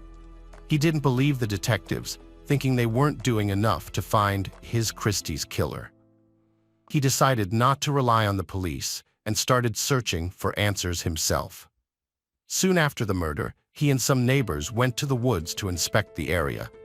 There, they found jean shorts and blood-stained men's underwear, which they handed over to the police, who had initially overlooked them. However, it remained unknown whether these items were linked to the case or even tested. The new trial for Jack began only in 1977, 2 years after the murder. The defense had two main tasks: to prove Jack's innocence and to try to identify the real killer. They already had a strong candidate for this role, whom they considered the most likely suspect, the man who found Christie's body with his wife, Henry Newell, who was 25 years old at the time of the murder. By the start of the trial, Jack's lawyers had gathered an impressive list of reasons to suspect Henry for the murder, and during the trial, this list grew even longer. Initially, Henry drew attention because of his criminal record, starting from his teenage years, with numerous arrests for various offenses and 3 prison terms, from which he had successfully escaped twice before being caught and sent back. At the time of Jack's trial, he was serving his 4th sentence, this time for setting his own house on fire to collect insurance money. The lawyers reviewed the evidence in Christie's case and found several suspicious details in Henry's testimony. He said he found her body, approached it, and threw aside a piece of wood stained with blood, explaining that he was in shock. However, this action still seemed strange, as it was unclear why he would pick up the murder weapon and throw it away from the body without an apparent reason. He also claimed that he thought Christie was still alive, so he took off his shirt and pressed it to her face, which raised doubts about whether he genuinely tried to stop the bleeding or if his shirt became stained with blood during the murder, and he needed to justify it somehow. Jack's lawyers found a store employee in the mall where Henry ran to call the police, who said he wasn't wearing a shirt but had jean shorts on, although by the time the police arrived, he was already wearing different pants. The employee also claimed Henry had a fresh bruise on his face, as if someone had hit him, but when asked why she didn't immediately tell the police about this, she said no one simply asked her, and the officers themselves should have noticed the bruise but ignored it back then. Henry's neighbor said he saw Henry with fresh scratches on his hands the night of the murder. The neighbor also saw a phone cord in Henry's garage, matching the one used on the victim. Additionally, Henry had told the neighbor a strange story about knowing Carol's 14-year-old friend and swimming naked with her, which was shocking given Henry's age. Henry's wife, Pam, also testified in court, saying everything had happened exactly as they told the police on the first day they went to the mall, and their son wanted to take a walk. Pam added that up until that point, Henry had been at home and only stepped out for a few minutes to chase away the neighborhood kids who had started throwing firecrackers into their yard. Carol Christie also testified, stating that she had never met Henry. Henry himself was also brought into the courtroom from prison, where he repeated his story without any changes and insisted that he had nothing to do with the crime.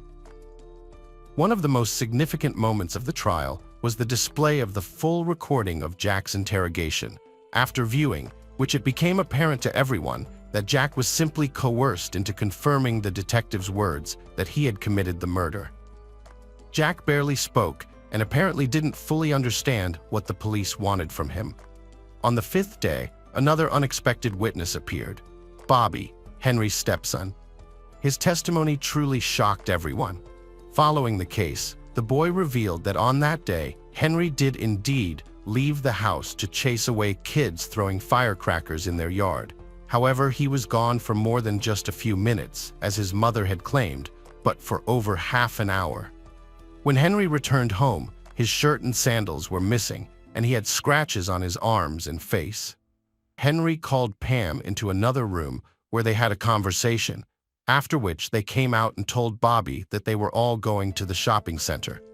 Upon arriving, the parents immediately led him to the trail behind the shopping center. The boy claimed that he hadn't asked to go there for a walk, as his parents had initially stated. They entered the woods and almost immediately found Henry's sandals, one of which was torn. Further, they saw Christy's body, and his mother instructed Bobby never to tell anyone about what he saw.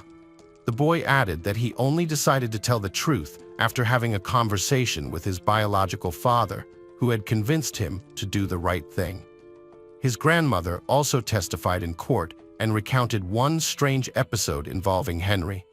She, along with him and Pam, attended Christy's farewell ceremony, and on the way back, the woman said what a tragedy it was, and Henry suddenly replied, "It will teach her to keep her mouth shut." Another witness was Henry's friend, who said that Henry once confessed to him that he killed Christy. He added that the killing was accidental, not planned. In the end, this trial left practically no doubt that Jack had no involvement in the crime, and eventually, all charges against him were dropped. However, here's where it gets interesting. Despite the overwhelming evidence pointing to Henry's involvement, the prosecutor stated that he had no intention of pursuing a case against him. He also noted that the initial investigation was conducted in the best possible way. However, the prosecutor pointed out that the police either failed to notice or ignored a vast amount of clues and evidence available to them from day one. His response sparked a wave of public outrage, and 2 days later, the prosecutor had to backtrack and agreed to reopen the investigation into Christy's case. But there was a serious problem.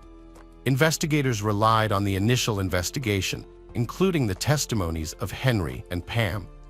In other words, the police still operated under the assumption that the couple stumbled upon Christy's body in the woods with a long-haired, shirtless man looming over her.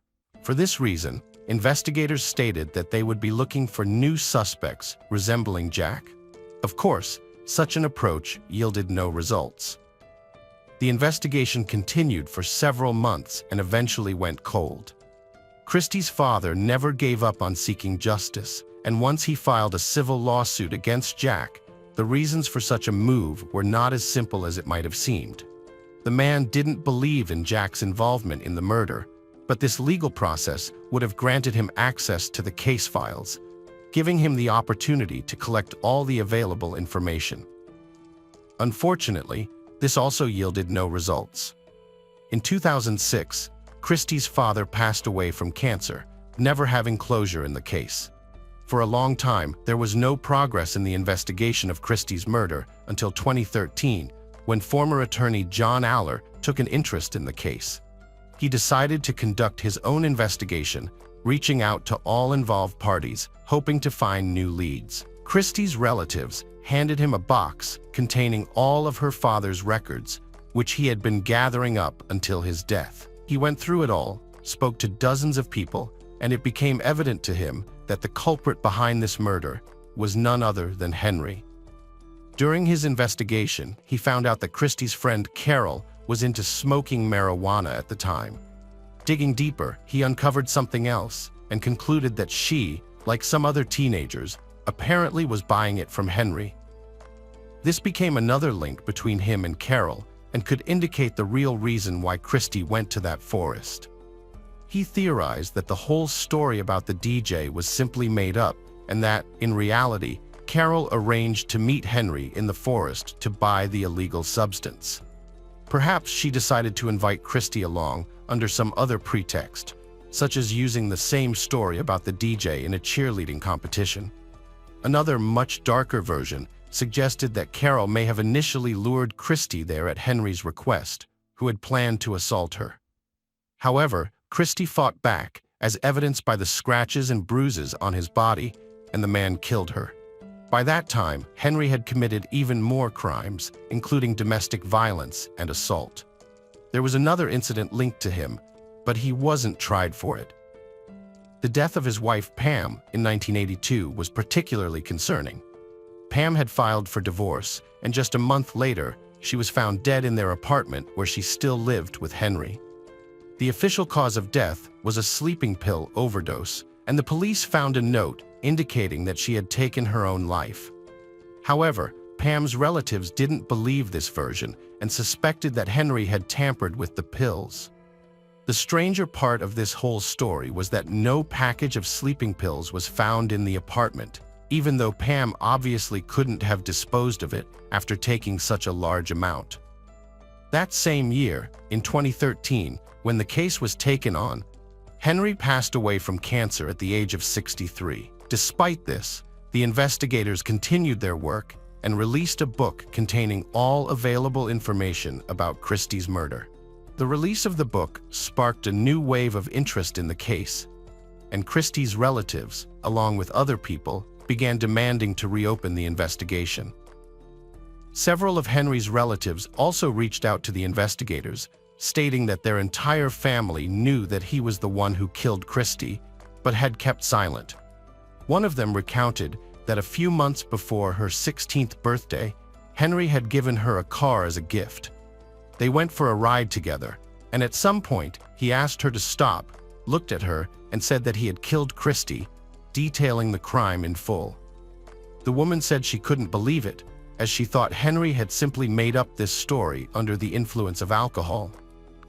However, after reading the investigator's book, everything fell into place for her. This led to the reopening of the murder investigation in May of 2014.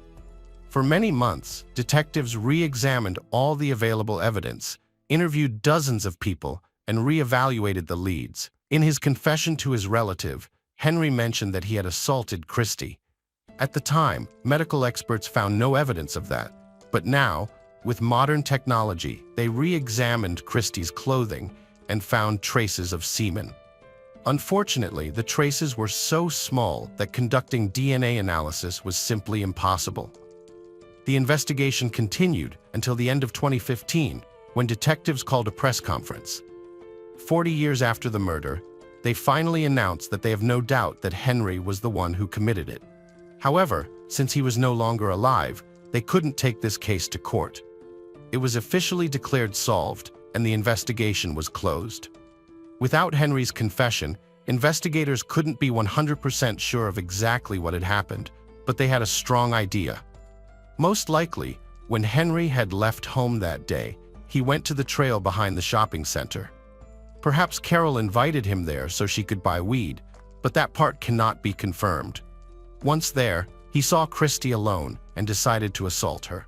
He tied her hands with a phone cord and took her further into the woods, where she fought back.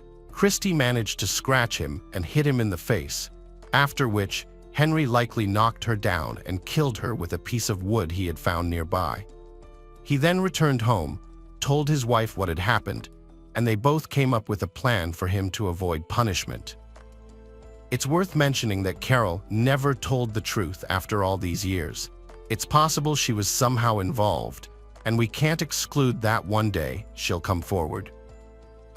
During the press conference, the police also apologized to Christie's family for how negligently their predecessors had handled the case.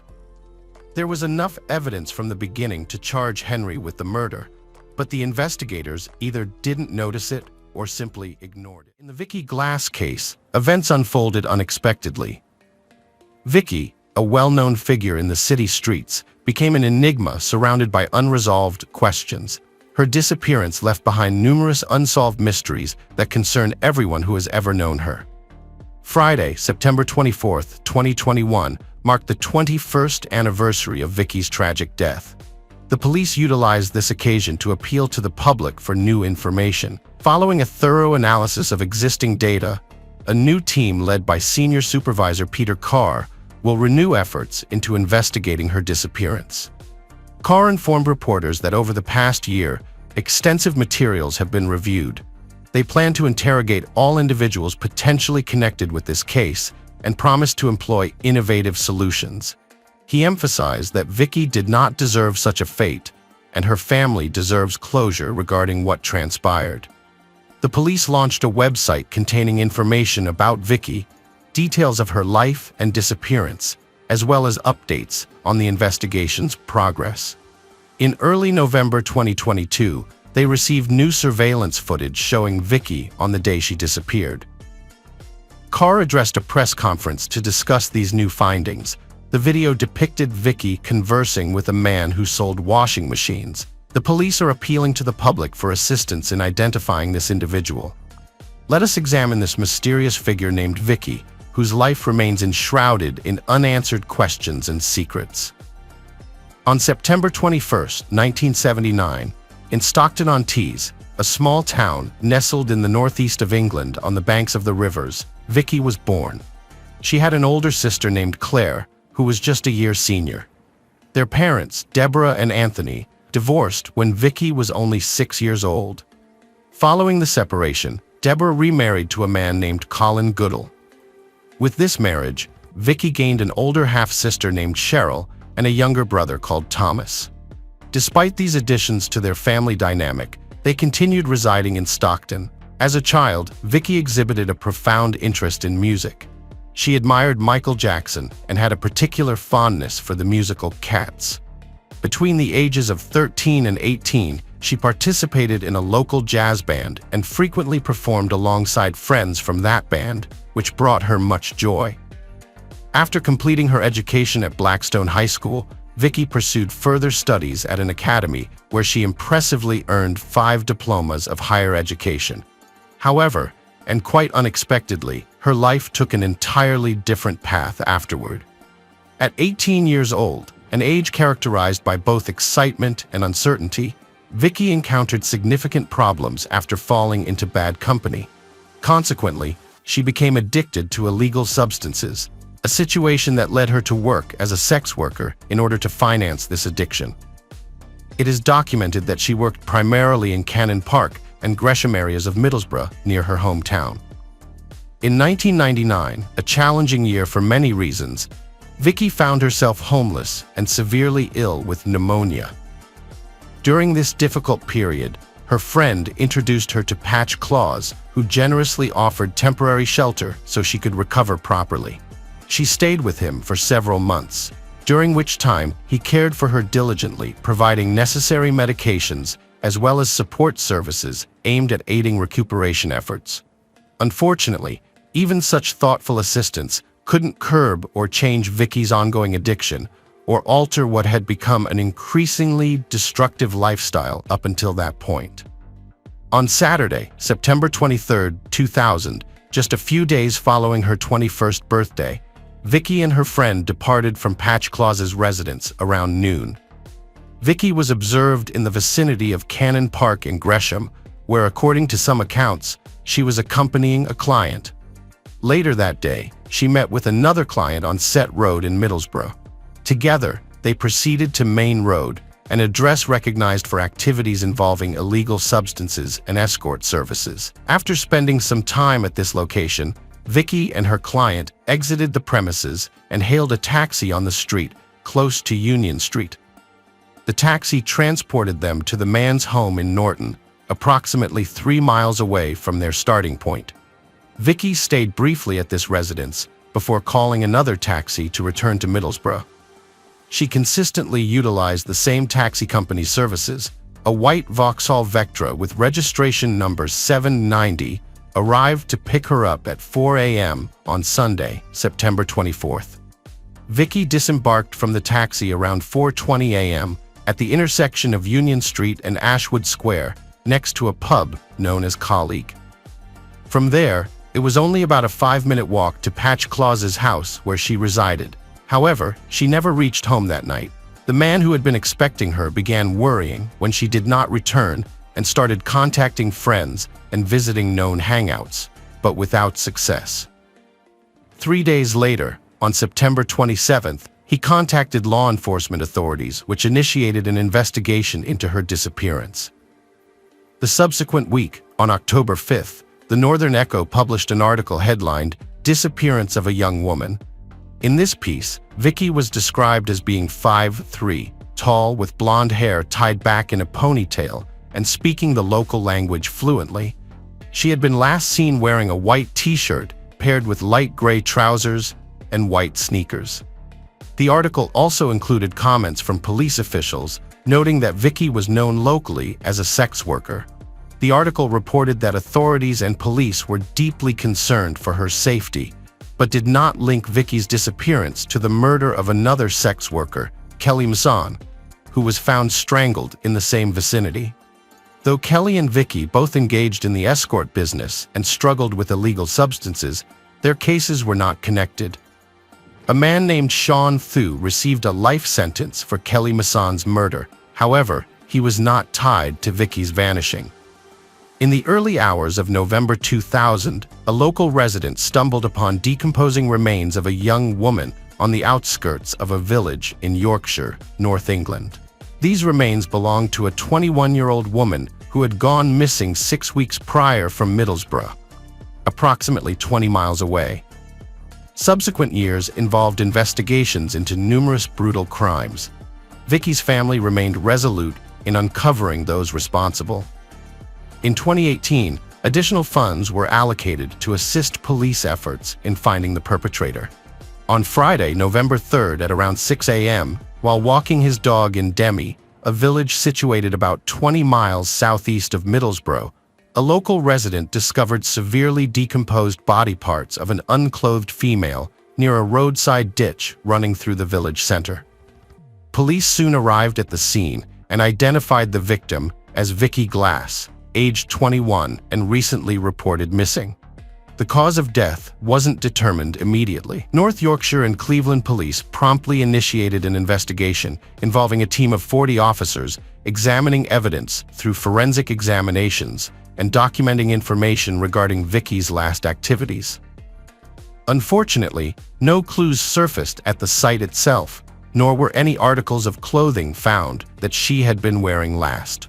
Detective Brian Dan led this investigation effort and requested journalists reach out to anyone familiar with or having communicated with Vicky if they possessed helpful information.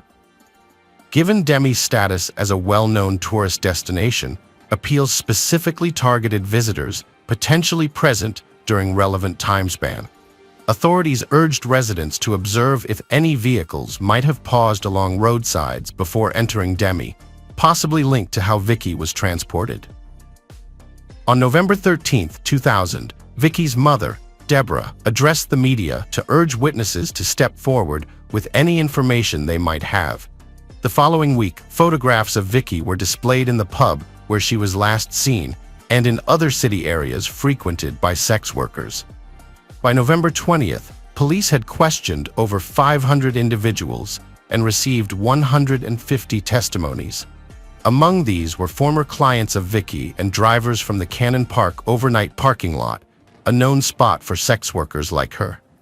A few days later, detectives expressed disappointment to local journalists regarding the public's limited response, especially after Deborah's heartfelt plea. On November 3rd, another police petition noted that numerous witnesses had come forward after investigators reviewed more than 70 hours of surveillance tape from Middlesbrough city center. It was reported that no substantial info had been received from these appeals. The police hadn't confirmed contact with all witnesses either. As Christmas approached, Tony Glass, Vicky's father, and Colin Goodale, her stepfather, visited the site where her body was found and placed flowers on her grave. They made another plea for residents to provide any useful information to help catch the culprit. Holding back tears, both men urged people not to hide what they knew and immediately contact authorities. Deborah was too distraught to attend the ceremony, but continued hoping for leads on her daughter's disappearance. Investigations extended into the next year. Police indicated that about a dozen sex workers potentially held crucial info regarding Vicky's case. In March of that same year, law enforcement intensified monitoring of truck drivers stopping at Cannon Park's parking area, subsequently arresting a 39-year-old man from Grimsby, who remained anonymous and released on bail. Efforts persisted as detectives examined transportation documents aiming to trace truckers present in Middlesbrough during the relevant weekend window. Detective Brian Dan disclosed they were able to analyze records from more than 100 companies while interviewing all identified former partners and clients of Vicky, information obtained via other sex workers' accounts. One prominent suspect emerged, a stocky male around age 34 to 38, possessing a mole on his left cheek with thick blonde or graying hair, reportedly involved in transporting household goods such as washing powder and washing machines. The investigation carried on through Sunday morning of September 24th, just past Vicky's disappearance date in September, leaving everyone determined, but still searching for concrete answers. Witnesses observed him exiting the truck. Additionally, on the evening of September 23rd, he gave $10 to Vicky, but kept her with her belongings as a guarantee that she would come back for them. On January 9, 2002, police apprehended a 47-year-old man suspected of being involved in Vicky's murder. The identity of this individual was initially withheld from the public.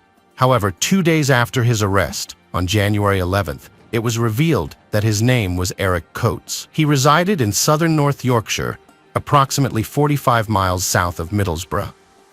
Despite these developments, Coates was released without any charges being filed against him. This marked the third occasion Mr. Coates had been interrogated concerning Vicky's disappearance. During an extensive search of his residence, where he lived with his parents, the authorities seized clothes, diaries, videotapes, and a car. All these items were subsequently confiscated by the police. Several properties in Scarborough, a coastal town about 50 miles southeast of Middlesbrough, belonging to Coates's father Raymond, were also subject to searches by law enforcement officials. Police reported that Mr. Coates could not provide an alibi for his whereabouts on the day Vicky vanished, though he claimed he likely remained at home since it was his father's birthday.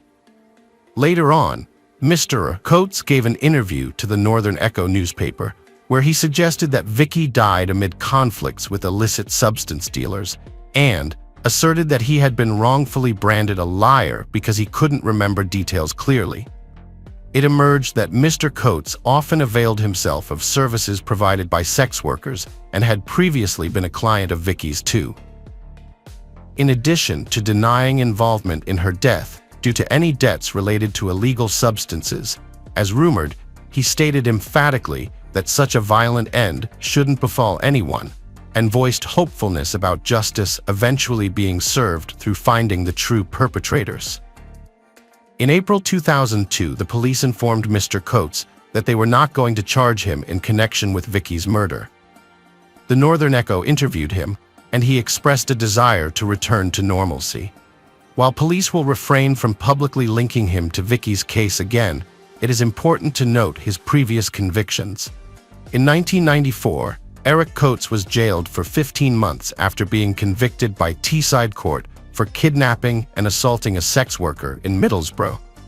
Additionally, he was acquitted of attempted abuse and indecent assault on the same woman. In June 2006, Eric Coates received a 14-year prison sentence after pleading guilty to committing 15 intimate crimes against girls aged 11 to 14 and a single mother of 3 children. At the same time, Eric's father, Raymond Coates, then in his 70s, was charged with 12 counts of sexual harassment, but was deemed too sick to stand trial. Raymond has neither been officially acquitted nor convicted of any crimes up until now. This marked the second occasion on which Raymond had been excused from standing trial for serious charges involving one of his sons. In 2003, Philip Nigel Coates received a jail sentence of 13 years after being found guilty of 3 charges related to coercing a woman into an intimate relationship with his father, attempted brokerage, which is just baffling, and inciting her to commit severe intimate acts involving animals. Despite claims regarding his health conditions, Raymond Coates resided in North Yorkshire, until he passed away in 2015. Information about his sons remains shielded from public scrutiny at present. Following Eric Coates' exoneration in July 2002 from all charges related to Vicky's case, Cleveland police announced their intention to question John Taylor, a man sentenced to life imprisonment for the kidnapping and murder of Leanne Tiernan in Leeds, West Yorkshire. The divorced father of two had kidnapped Tiernan while she shopped downtown on Christmas Eve in December 2000 and subsequently strangled her at his residence. Her body was discovered 9 months later by Inspector Jim Tate of Cleveland Police, who stated that they would closely monitor developments pertaining John Taylor, yet no further announcements linked him with Vicky's case subsequently emerged. In September 2002, Vicky's mother Deborah once again appealed to the media for information in connection with the second anniversary of her daughter's death. During her speech, she said that she thought about taking her own life because of the unbearable pain she has to endure. The investigation into Vicky's case slowed down until the following year when a second investigation began. Back in August 2003, the forensic expert who conducted the autopsy on Vicky's body stated he couldn't determine the cause of death. The main issue? Her body had decomposed significantly, and many parts were missing, including vital and several bones. It was established there were no signs of injuries, nor any indication that Vicky had been mistreated. Warren Michael Oakley issued an open verdict, with news agencies quoting him, "We don't know how she ended up where she was found, we don't know the cause of death, and we don't know if anyone was involved in her death." Later that year, Vicky's mother Deborah and stepfather Colin went to Demi, where her body was discovered, to lay flowers. Reporters from ITV Channel joined them and filmed a brief 20-second video. In it, Deborah appeared visibly distressed as she mentioned how unjust it felt for Vicky to die this way, and spoke about her daughter's declining happiness after encountering substance issues. Sadly, without major breakthroughs in the investigation, people began to forget about the case. In November 2004, though, Detective Brian Dan assured everyone that the investigation wasn't closing. Efforts would continue. Fast forward to December 2006, Cleveland police informed media outlets they intended to collaborate with Suffolk police regarding possible connections between Vicky's disappearance and the deaths of 5 sex workers near a town just south of Middlesbrough. Those victims were all discovered within 2 weeks, starting October 30th that year. 2 had been strangled, while causes for others remained undetermined. By December 21st came an arrest. Stephen Gerald James Wright was taken into custody on December 19th and charged with all 5 murders.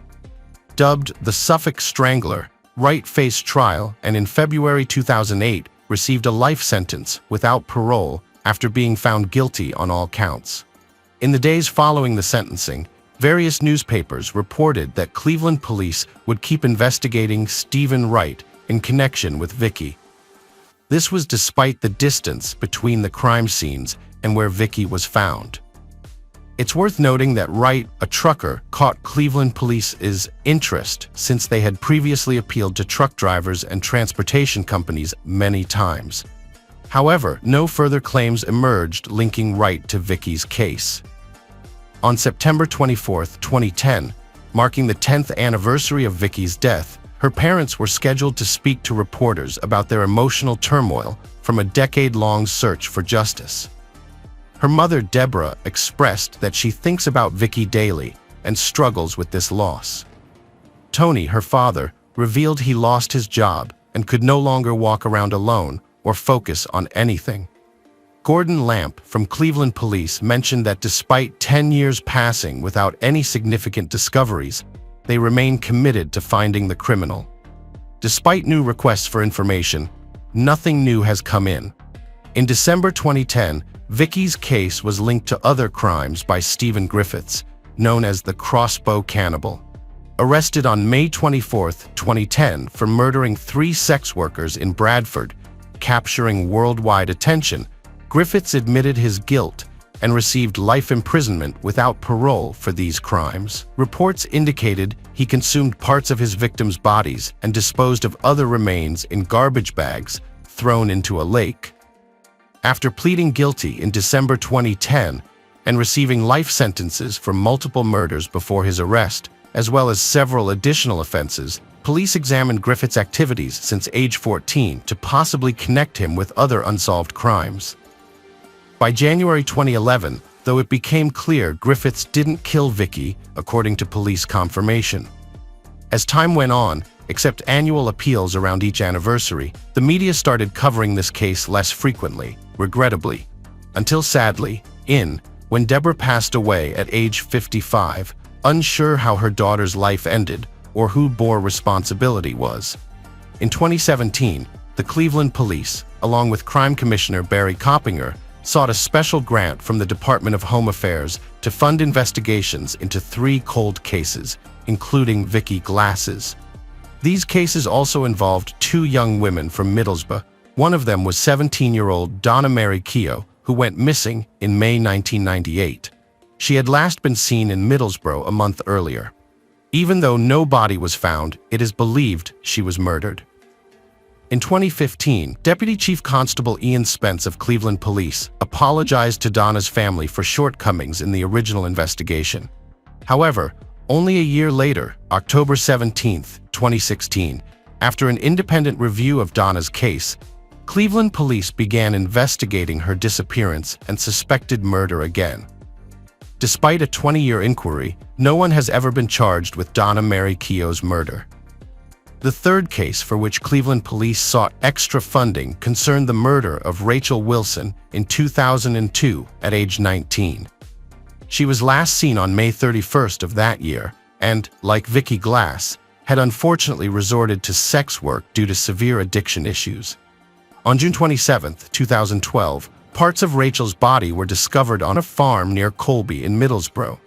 By April 2018, Cleveland Police had secured the requested grant funds, and Barry Coppinger remarked that he always thinks about families who are left without answers regarding their loved ones' deaths when dealing with such cases. The grant amounted to nearly £4 million and significantly aided these unsolved crime investigations.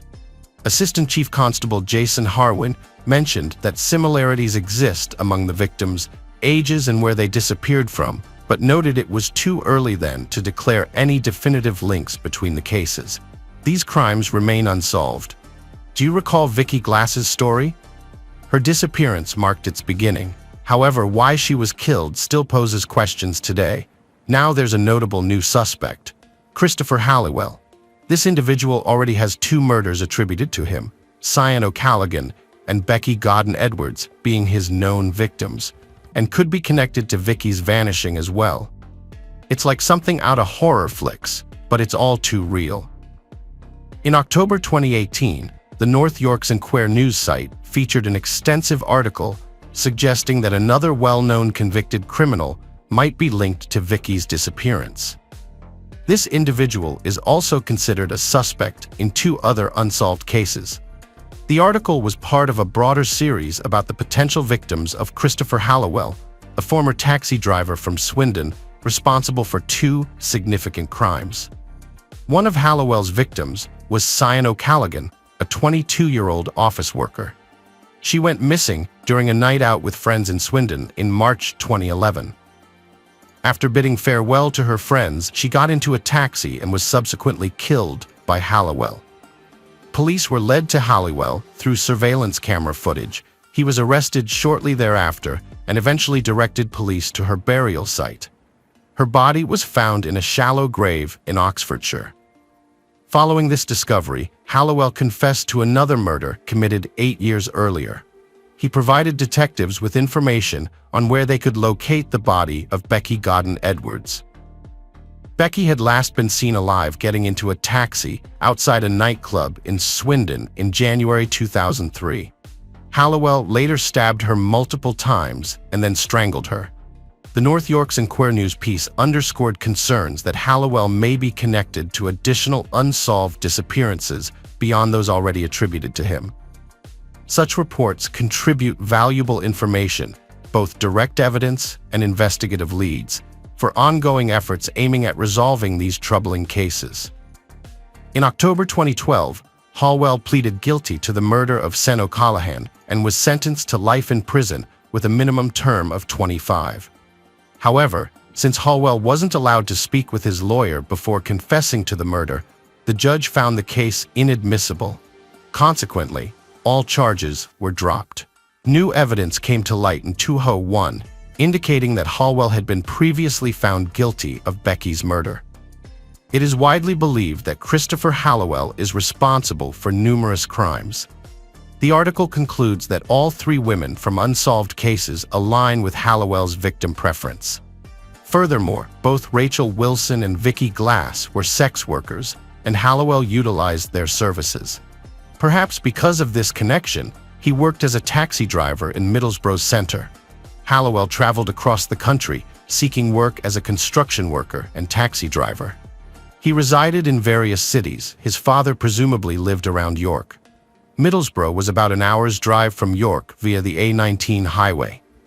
Hallwell had a keen interest in fishing and traveled extensively for it. The River Tees offers numerous excellent fishing spots, including the Staunch, near where Vicky Glass's body was discovered. Fishing would provide an appropriate excuse for him to frequent the area and commit crimes. There is no information online suggesting that police have officially linked Hallwell to Vicky's case. In 2021, Cleveland police closed one of 3 unsolved cases after a 62-year-old man confessed to Rachel Wilson's manslaughter. Kate Hall introduced Rachel to illegal substances shortly after they met when she was 15 years old and then coerced her into escort work to finance their addiction together. He had been under police investigation for several years and had carried a lock of Rachel's hair in his wallet throughout that time. Ultimately, he received an 18-and-a-half-year prison sentence. Presently, Vicky's death remains unexplained, a source of unbearable pain for her family and friends, who continue searching tirelessly for answers, though they remain elusive thus far. Her loved ones are deeply distressed by what befell their dear Vicky. We can only hope that one day they will find peace and truth shall finally prevail.